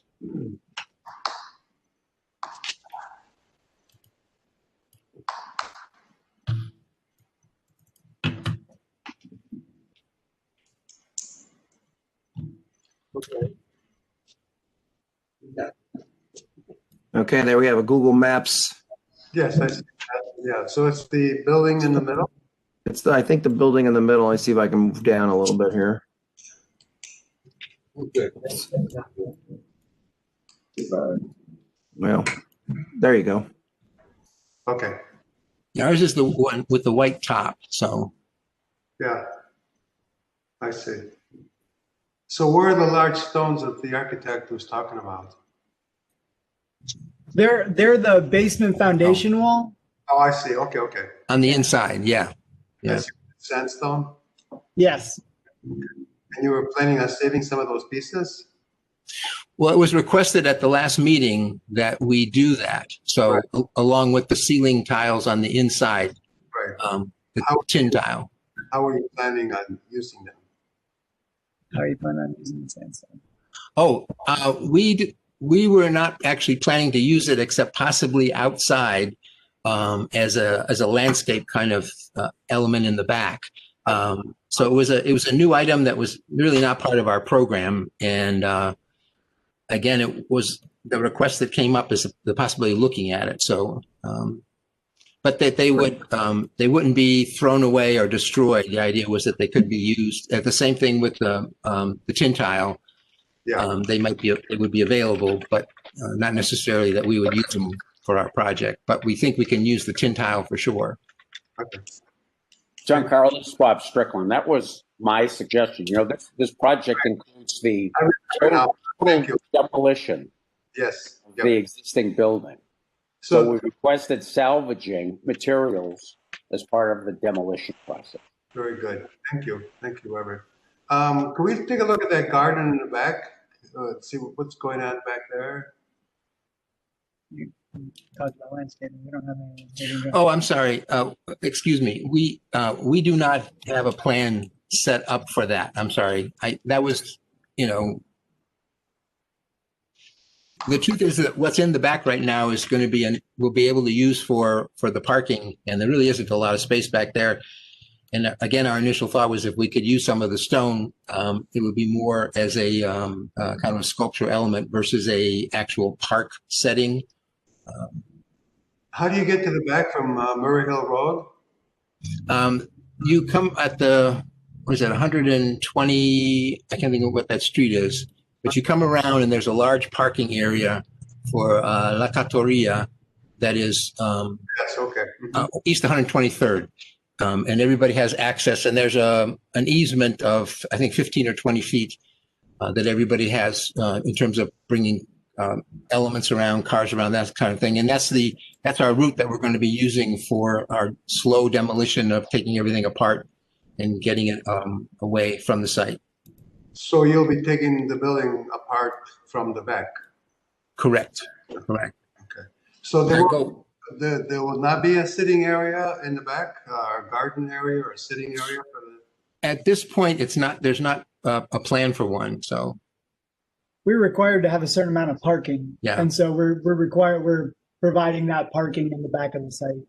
And that's how it's used right now. So this building uses that space for parking. Where does Maxi park right now? Do they have a parking lot? Maxi has, they have a back deck or a garden area, which is actually used very well. So they do have one there. And then there's parking beyond that. Yeah. I don't know if the Zoom can show you that, but there's not loads of space, but there's enough to use. And that's truthfully where they come in when they come in in the morning, and all the staff. Okay. All right. Any other comments from the commission?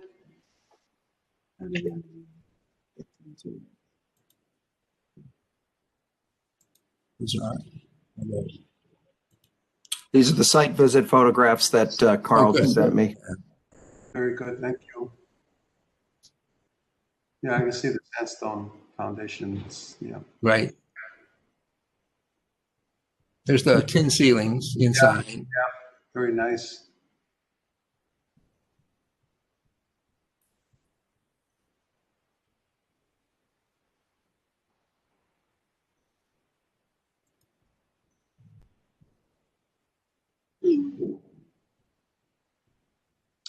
Okay.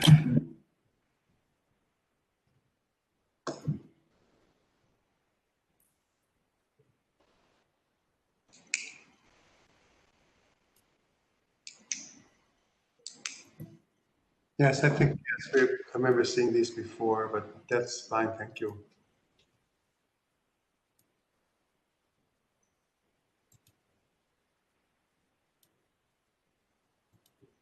These were in support of demolition, I assume, right?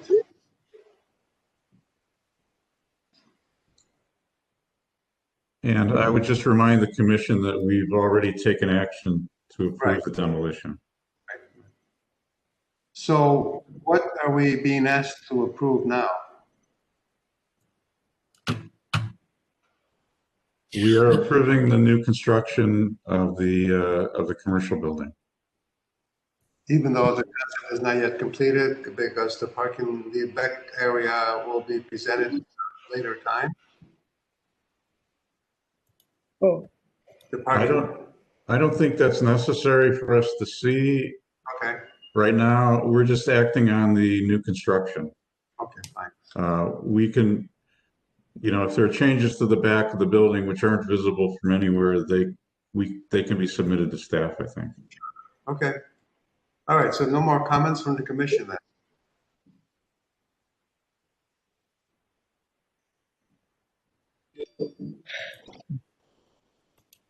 Will someone put forward a motion then?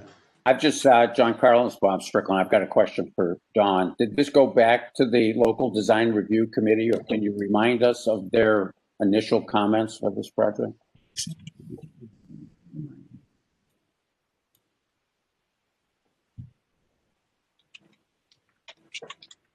Yes, this did go back to Little Italy, and Ray Christosik said they only had two concerns. They have no problem with the changes. They support the new drawings. They're okay with the vinyl siding on the sides based on their lack of visibility. And the other concern was that when the existing building is demolished, that the adjacent buildings are protected during that process. So the committee supports the current presentation. I have one more question. Will there be a basement to the new building? Say that again? Will there be a basement to the new building? Yes. Yes, okay. And Yes. how will that be utilized? Just for services? Yes, it's a prep area for the kitchen, and then Food storage. and then maybe a small office for the manager of the building. I see. Okay, well, thank you very much. We're looking for a motion. I'll make a motion. It's Adrian. I make the motion to approve the presentation design as presented with presenting the color boards in detail to staff and the design information on the back of the building as well as the material and the balcony study more with staff on the top, adding the top to it versus leaving the balcony open with nothing above. And also review with staff the vinyl size location with staff. Okay. The vinyl material. Thank you, Adrian. We have a second. This is Anthony Santoral, second. Thank you, Anthony. Donald, would you take a vote, please? Thank you. Ms. Anderson, Yes. Ms. Bailey, Yes. Mr. Clicchia, Yes. Mr. Dryer, Yes. Mr. Santora, Yes. Mr. Strickland, Yes. Mr. Tarasik, Yes. Ms. Trott.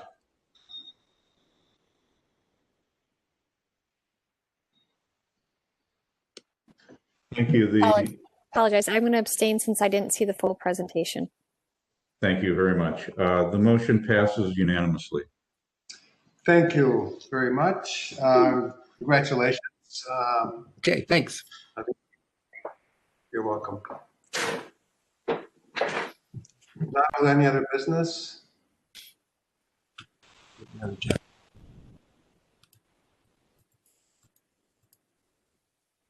Mr. Chairman, we still have a concept plan, a design review committee appointment, and a Cleveland Landmark nomination on the agenda. Okay. Concept plan, okay. I believe we have Julia's back if she wanted to take over at this point. That's fine. Okay. I can do that if, thank you, Giancarlo, for stepping in. So obviously we are going to then move to our concept plans. This is for review only. We will not be taking a vote at this time. The concept plan is for 9201 Lorraine Avenue. If the applicant could use raised hand function, it will unmute your mics and tell us about your project. And she did. We have Janice Cole. Just let me know when to change the slides. Hi, this is Janice Cole. I'm from Makovich and Pusti Architects, and we are presenting the Medcare Cleveland project. It is a medical office building or medical service building at 9201 Lorraine Avenue. If you can move to the next slide. We studied the buildings in the area, and we reviewed the National Park Services standards for additions to historic buildings. And if you move to the next slide, you start to get into some of the buildings that are in the area. There were a lot of arches in the area, and there were a lot of obviously retail storefronts that we picked up on in our addition to our existing building. If you can move to the next slide. This is our site. There's a building on the corner, which is actually the 9200, I believe, Lorraine Avenue. And then there's a building adjacent that we will be adding on to.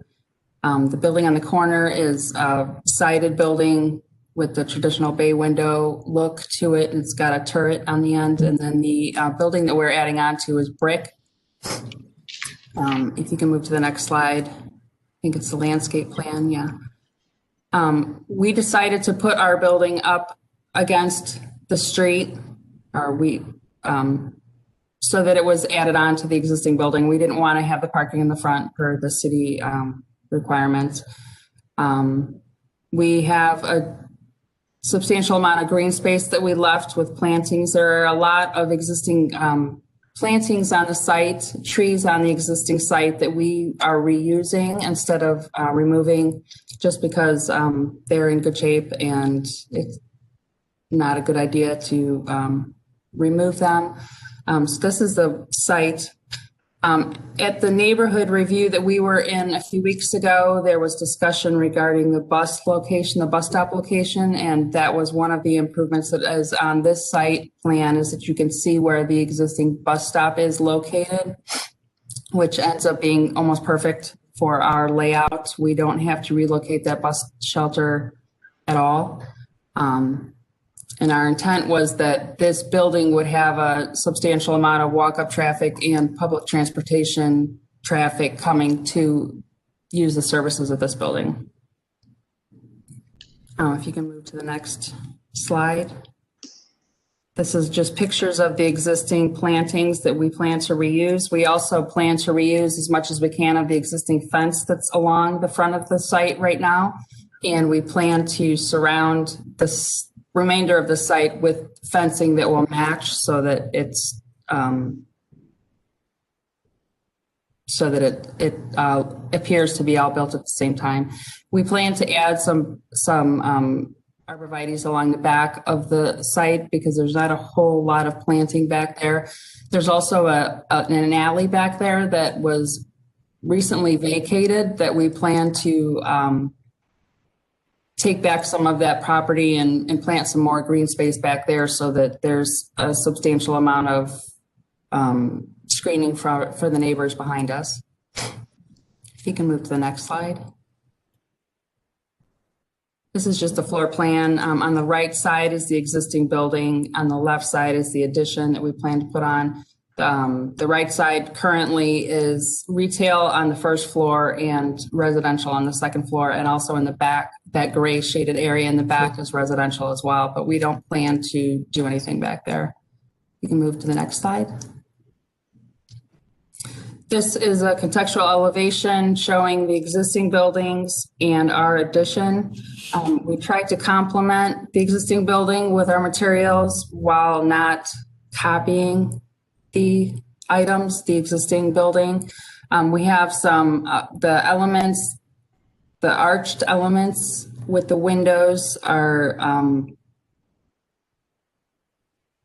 similar to the bay window, but not exactly copying the bay window. They do project from the building so that there's a little bit of a complement there. The material, the brown on the elevation is a siding, and there's a sandstone base that we put along the bottom of it to tie into the adjacent building, and then the arched elements are a glossed panel that that would tie together all of the arched elements. The entrance is on the right-hand side, and the actual entrance is set back from the street a little bit, similar to the entrances in the existing buildings. And at the neighborhood review, we studied a little bit more of the window heights. We tried to tie the window heights in with the adjacent building. And some of the horizontal elements are tying into the adjacent building with the trims that we put along the building. You can move to the next. This is just a larger elevation of our addition. You can go through these. We have another element on the side of the building that is emulating the bay window look. And you can keep going through those. It's just I just put the back elevation on so you could see.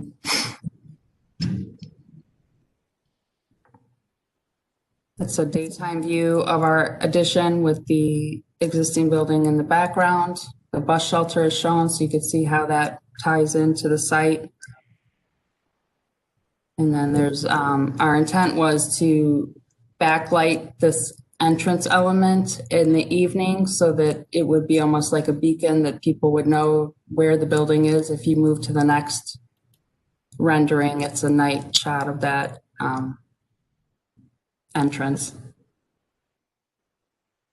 And then I think the last few pages are material samples, which are kind of hard to tell what's going on the web, on the internet. But the right-hand side is the siding that we plan to use. The sandstone panel is a sample there, and then the high gloss panel with a few pictures of actual in real life uses so you can see how they would appear.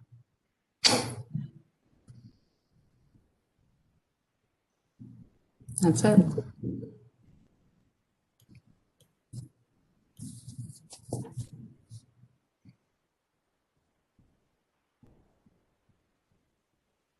Sorry, I had myself muted. Thank you. Is there feedback from the local committee? Yes, Madam Chair. I don't think Adam Davenport is still here, but I have the summary. This was reviewed conceptually by the Far West Design Review Committee. They had 4 comments. One was to add and keep bike parking on the site. Purportedly, many clients come from the neighborhood.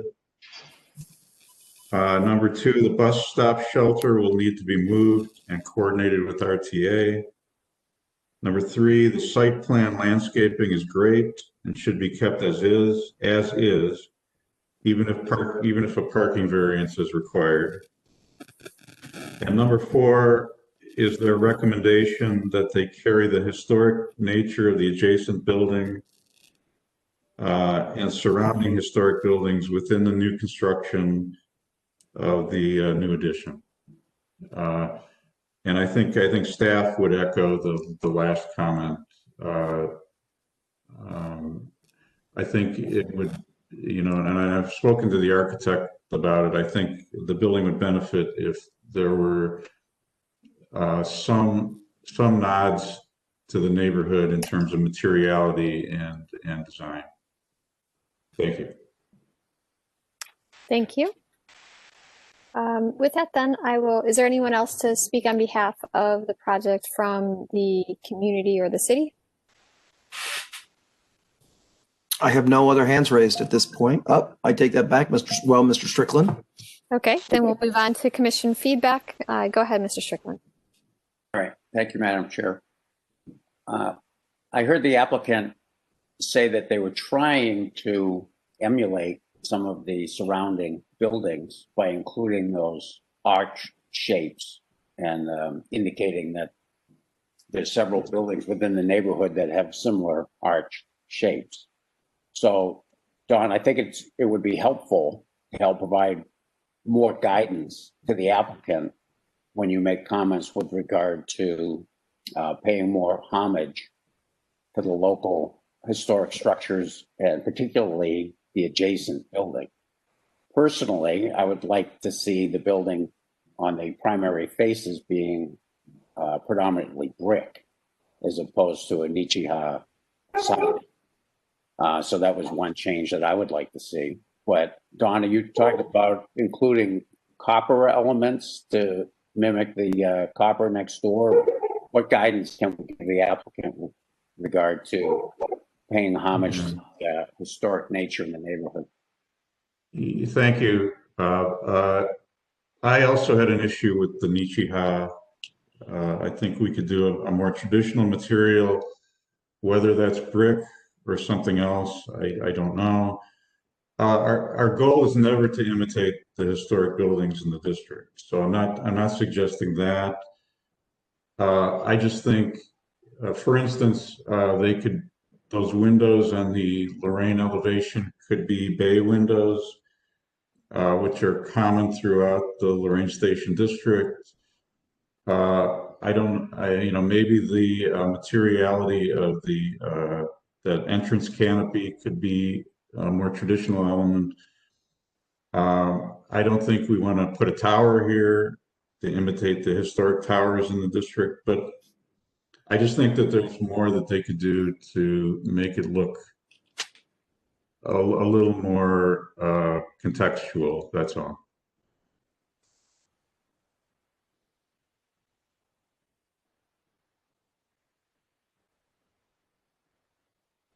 So I would ask the applicant if they have any specific questions or they feel like they've gotten sufficient guidance with these initial comments. We did, after I had my conversation with Don, we re-looked at the elevation and we did have a few other options that we have reviewed. I don't know if that's something that I could send over to you and we can look and see if that's more of what the line of your thinking with the materiality. Yes. Since I can't share my screen, I can't really. Should we send it to you, Maurice, or to you, Don? Which way is the best? To myself. Janice, do you have Maurice's email? I don't think so. I will type it right now in the chat. Okay. While we're waiting to receive and look at those alternate schemes, is there other feedback from the commission? I have a comment on the code with the glazing at the entrance. We're looking at continuing all the way to the ground.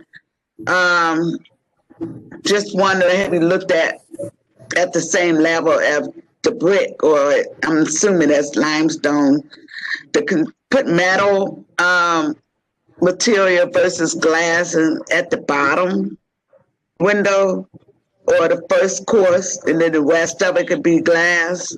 Have you looked at that?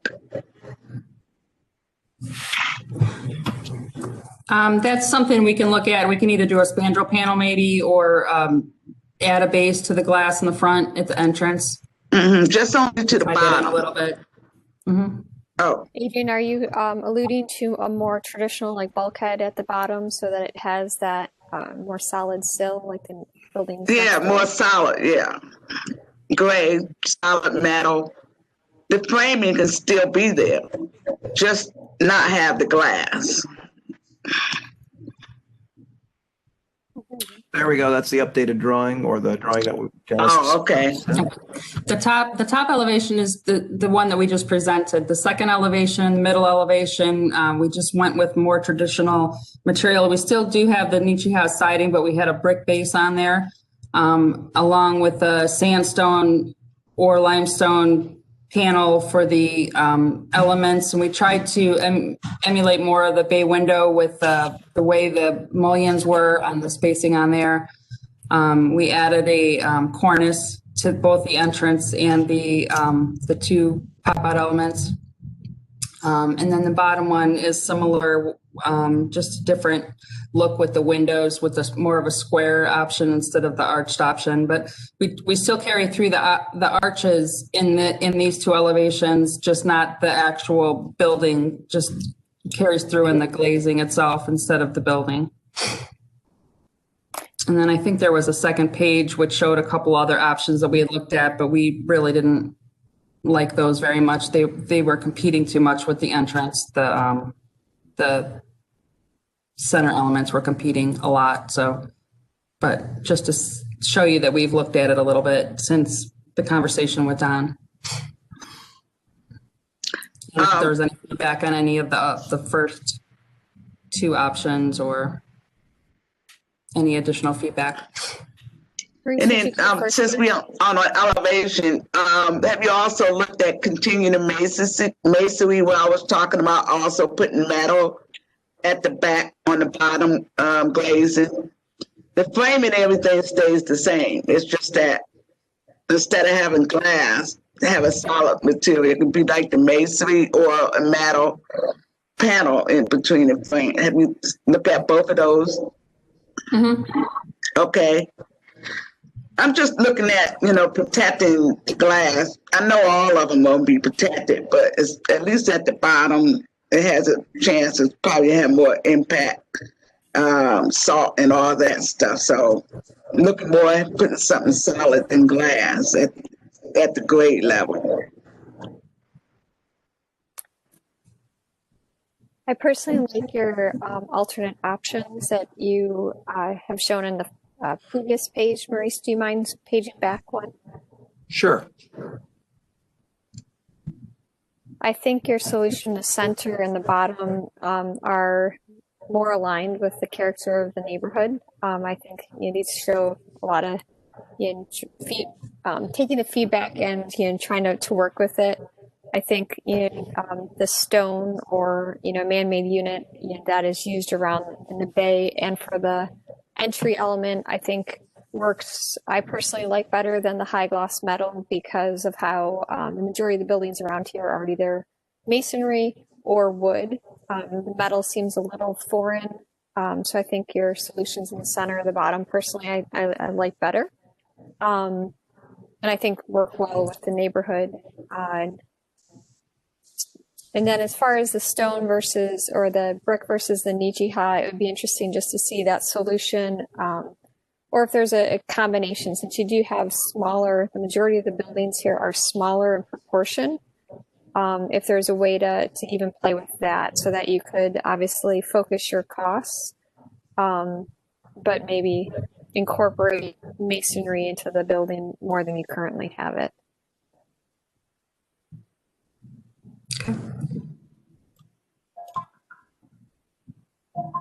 We have Michelle Anderson and someone S. That's Steve. He's part of our team. Steve Veerman. Yes. Can you hear me? Yes. Yeah. Hi. So it's good that you can look at option A or option B as an option that we can pursue. Do you have a preference between option A or option B so that we can limit our efforts to, be productive and just focus on one? Personally, I like the center option. I think I'm still looking at it, sort of brewing over it. I don't know if there's feedback from other commission members that they'd like to give. This is Bob Strickland. I like option A. Which option A is in the, oh, yes, it is. I see it. And so that's the one I was referring to. So perhaps we looked at the Nijiha limestone panel on the bottom and then added another like a brick panel above that or something like that. Would that satisfy the requirements? So are you saying taking the brick panel that's currently there and changing it to a limestone panel and taking the wood panel and changing it to a brick panel? Yes, as an option. I personally think that could be a good solution. I'd like to see it, obviously, but in concept, I think that is what I'm hearing from other commission members too. And so Madam Chair, next to it. Madam Chair, we have Michelle Anderson. She's had her hand raised for a bit. Go ahead, Ms. Anderson. Thank you. My preference is option B. I think the cornices that are those two primary windows in the front and on the corner is a kind of detail that one would see in a historic district. I too would probably like to see more brick, and I just want to make sure that I understand the color of the corner entrance area. The previous rendering shows it looks kind of like a bright white, and I would prefer something that would be a little more muted, but it probably would hold up better in the long run. And Cleveland's weather, which can be kind of tough on a color like white. So those are my comments. Thank you.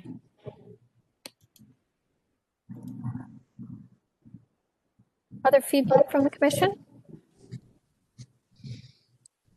I like A versus the original drawing with the arch. So the A looks better than the original concept above it.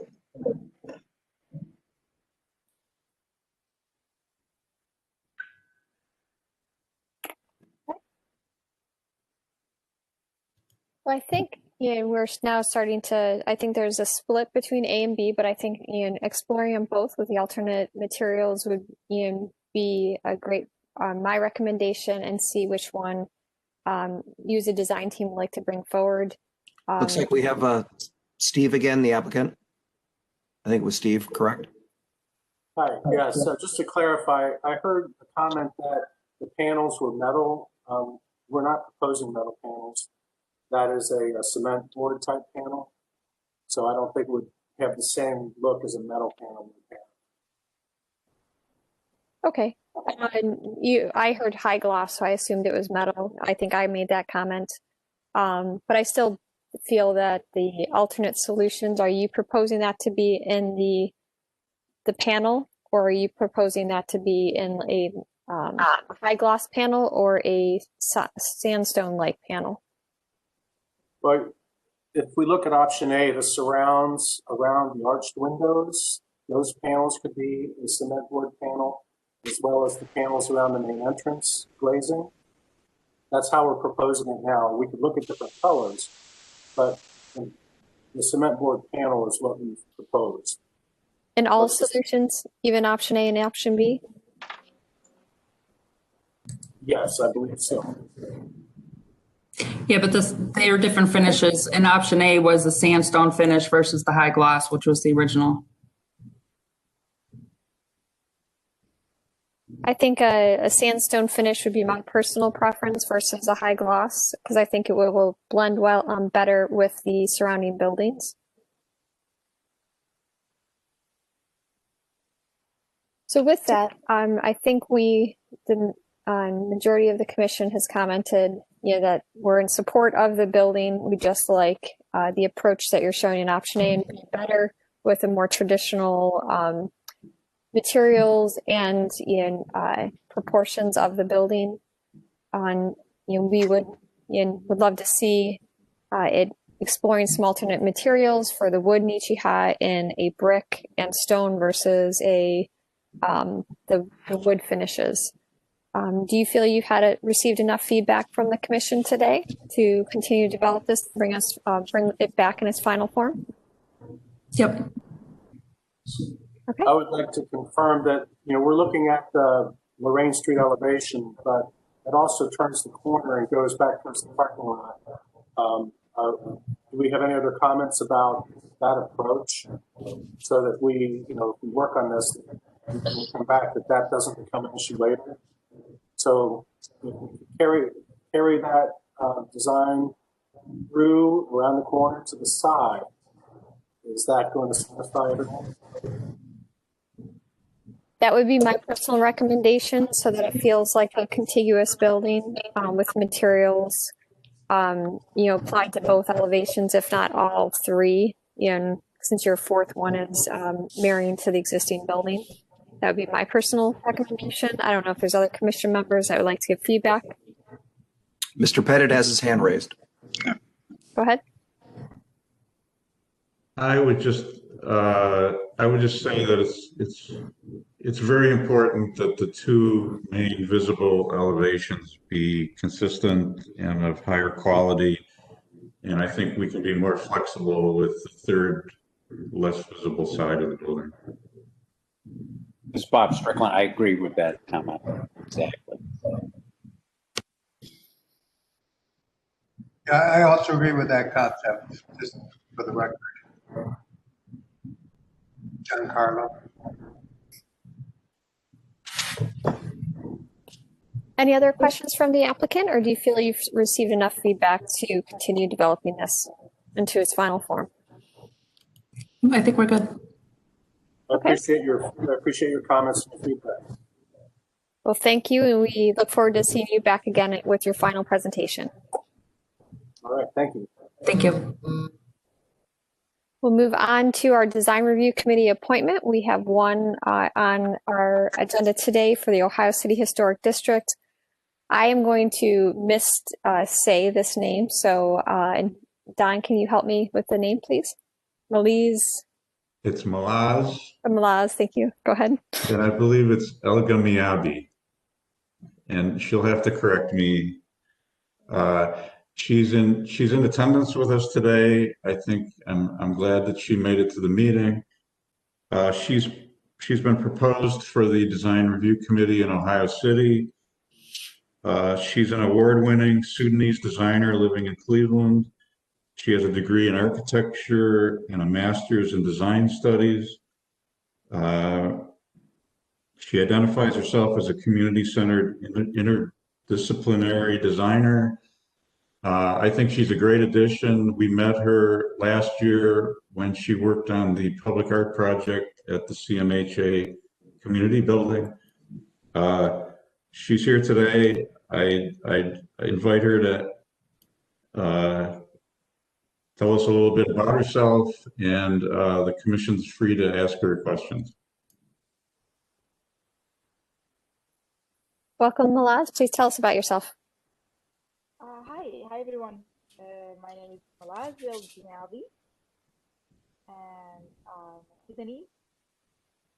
Can you speak up a little bit, or increase? Somehow it's not coming through very clearly. Can you hear me better now? A little. So my name is Malaz El-Jinabi, and I'm a Sudanese designer, and I live in Ohio City. I've been in the United States for about 5 years now. I'm also a professor of architecture and interior design at Penn State University, and I have a practice called El Malaz, where we work with organizations and architecture offices on providing kind of communication consultancy, as well as design services for general art design and public art projects. I'm also an artist, and I do performance art as well as photography, and sort of like an activist. In fact, I just was awarded the AIA Cleveland Activism Award for the work we do around the neighborhood in Ohio City, and just speaking nationally at the American Association of Architects.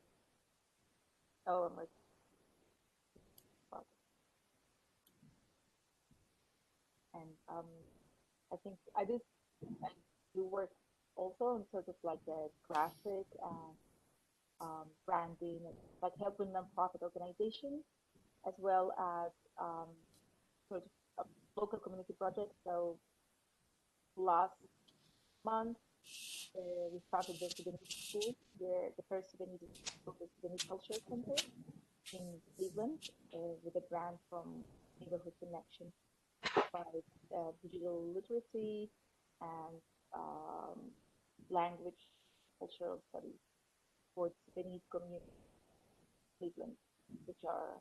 Well, you have an amazing portfolio, and congratulations on your award recently also.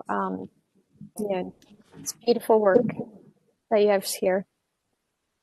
Questions or comments from the commission? For Malaz.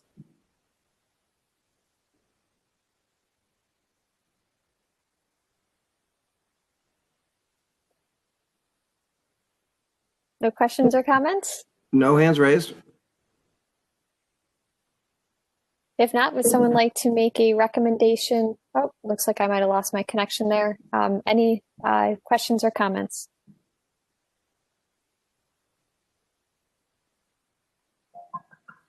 If not, would Michelle someone- Anderson?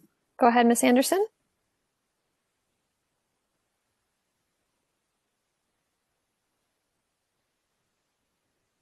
You're muted. Michelle, you're muted. Sorry about that. Sorry about that. Just want to let Malaz know that her input, and we are very excited to have her serve on the Ohio City Commission. Thank you. And then we have Adrian. Go ahead, Ms. Bailey. I was going to make the recommendation. I thought Ms. Anderson was going to do that. But yes, I really enjoyed the CMHA presentation that we saw last year. So when I'm looking at the presentation, Ms. Millar would be a good addition for Ohio City. I can make a recommendation. It's not a motion, it's just a recommendation, correct? Ms. Chair, for the committee, do we vote on this? I believe so. Don, can you make sure we're doing it correctly? It would be a motion to appoint her to the design review committee. Okay. If no one else don't have any comments, I'm willing to make the motion. And I apologize for not pronouncing your name. But I'm trying to, the motion is to appoint Ms. Millar eligible by to the Ohio City Design Review. And I apologize. Second that motion. It's pronounced the way it's written. So I know it looks weird, but it's the same way it's written, so don't worry.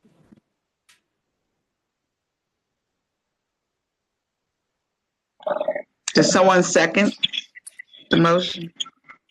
We just lost Julie temporarily. I think she's having some bandwidth issues. Do we have a second? I have a, this is John Carlo. I second that motion.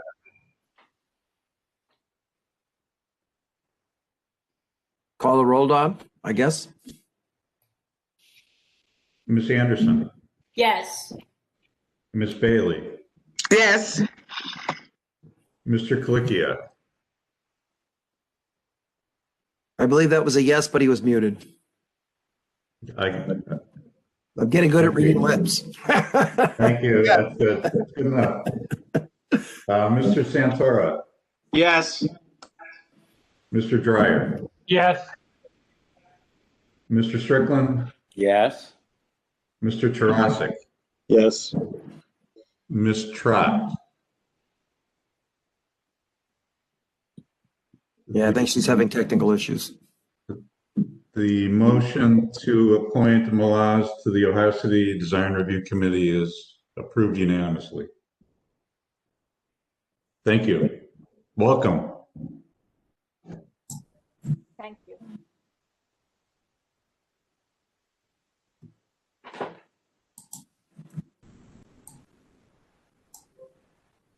Giancarlo, did you want to take over again, being that we seem to have temporarily lost Julie? Sure. What else do we have? We have the Consolidated Fruit Auction Company, 601 Stones Levy. Okay. We have it's a landmark nomination for Michael Fleenor from the HP Group. Michael Keener. Okay, Julie is back, but she Back. cannot unmute for some reason. Can you hear me now?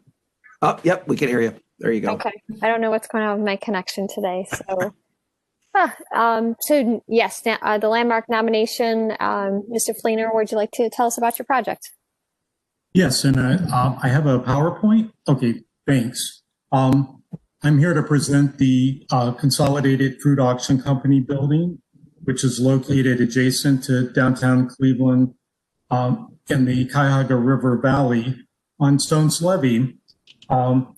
This peninsula was platted in 1856, and a large rail yard was developed there in 1872. And next slide, please.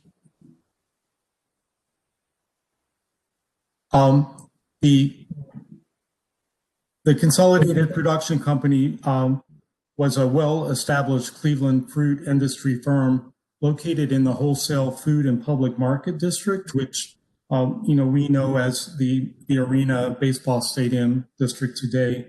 And they worked with the Cleveland, Cincinnati, Chicago, and St. Louis Railway Company to develop a new building in 1911. Next.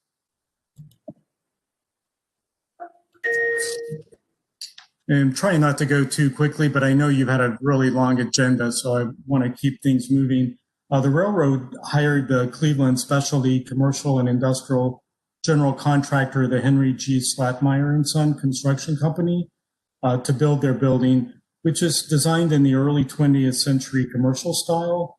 And as you see here in this vintage photo, typical characteristics of this style include large segmental arch window openings, brick corbelling, almost flat roofs, and no notable design references to past architectural styles. It's a common bond red brick building, has a concrete slab foundation that's visible on all sides and no basement. Next slide, please. The Consolidated Fruit Auction Company building became the dominant wholesale selling location for fruit arriving in Cleveland and one of about a dozen important firms across major eastern United States cities that were pivotal in the rapid growth of the auction method of fruit wholesaling during the teens and 20s. Next slide. Next slide, please. And then here you see the building better. One-story warehouse additions were made around 1915 and again in 1922, adding another 185 linear feet and doubling the overall warehouse space. Next slide. This photo from 1931 shows the Lorraine Carnegie Bridge under construction. And by that point, this wholesale district was being, the wholesale district at the south edge of downtown was being surpassed by the opening of the Northern Ohio Food Terminal in 1929, which was 2 miles south of this district. Next slide, please. Here you see the building today. The Consolidated Fruit Auction Company remained in the building until 1929, when it also relocated to the Northern Ohio Food Terminal. The railway then leased the building as a canned foods warehouse through at least the 1950s. Next slide. By the 1970s, the Cleveland, Cincinnati, Chicago, and St. Louis Railway, which had long been a part of the New York Central Railway system, had sold the building, and in more recent decades, it has been used for miscellaneous storage purposes. Next slide. The building still retains a high degree of integrity. Next slide, please. On the east elevation, the bay doors allowed loading of purchased fruit onto horse-pulled wagons and later trucks. And on the opposite side of the warehouse, the bay doors aligned with the door openings of 40-foot boxcars on sidings next to the building. Next slide. This is the interior of the showroom where the product was displayed. Next slide. And here's a vintage photo of what that would have looked like, the display of fruit. The upstairs was where the fruit was actually auctioned. Next slide, please. And then the remainder of the building are these large cavernous warehouses with very prominent Pratt trusses. Next slide. The Historic Preservation Group is happy to promote the local designation of this building. It is also being nominated on the National Register. And all this is to help in the application for state and federal historic preservation tax incentives to redevelop the property as Cleveland Whiskey, which you'll be seeing later. I'd be happy to answer any questions you might have about the building. Thank you for the presentation. Questions or comments from the commission? I don't know if staff has any We have additional Mr. input. Santora. Sorry. Oh, that's okay.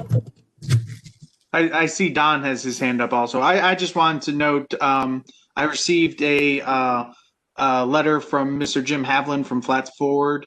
He wanted to note that the board of the Flats Forward is in full support of this nomination, and that they would be happy to help and work any way they can to make this this project come to fruition. So I just wanted to put that in. Also, I was on site in the building previously. I don't know if it was with the previous owner, but it was with in relations to some of the adjacent properties when they came before Downtown Flats. And I will say that this building is in good shape and it has a lot of character to it and a lot of history. And I think this would be a great nomination. Thank you for that, Mr. Santora. Don? Just want to add that we have a letter of support from Councilman Kerry McCormick, who will have to introduce the legislation to pass this as a Cleveland landmark. Excellent. Other feedback from the commission?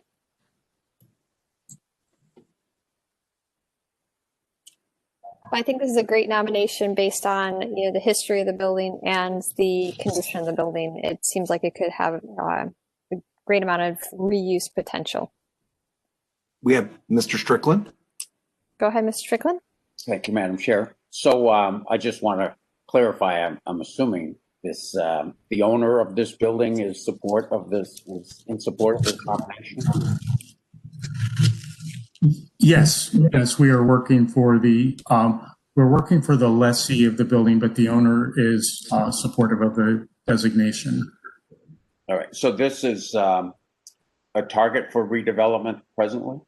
Yes, Cleveland Whiskey. That's fantastic. Can't wait. All right, thank you very much. Thank you.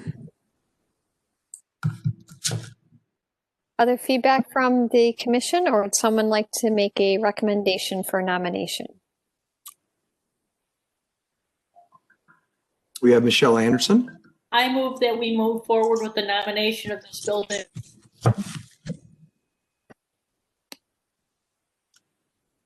Excellent, thank you. We have a motion. Do we have a second? This is Anthony Santor. I'll second. Thank you. Any further discussion?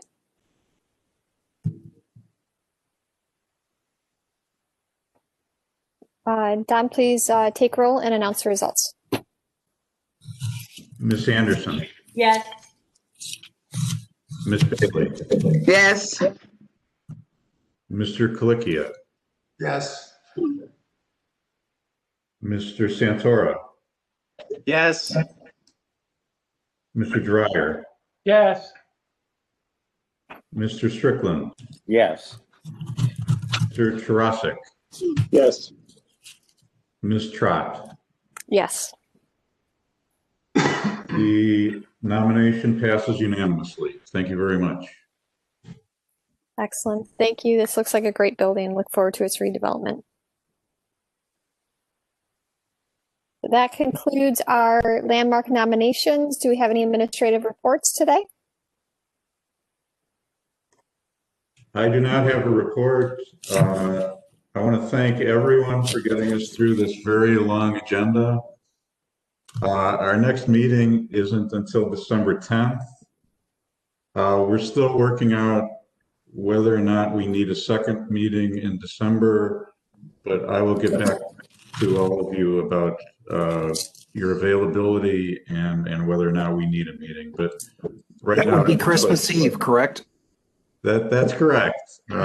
Perfect time for a meeting, sure. I think you're saying we would move the date and time, or at least the date of that meeting if we add a second one, correct? Correct. Probably the week before, maybe the Thursday before, but I will keep you posted on that. We'll have to notice it. Right now, we've got a lot of projects in the pipeline that we probably need to address before the first of the year, but I'll let you know. Happy Thanksgiving, everybody. Thank you. Same to you. Check in or during the meeting then. One holiday at a time. Thank you, everyone. Have a great day. Thank you. Bye. Thank you all. Take care. Thank you, everyone.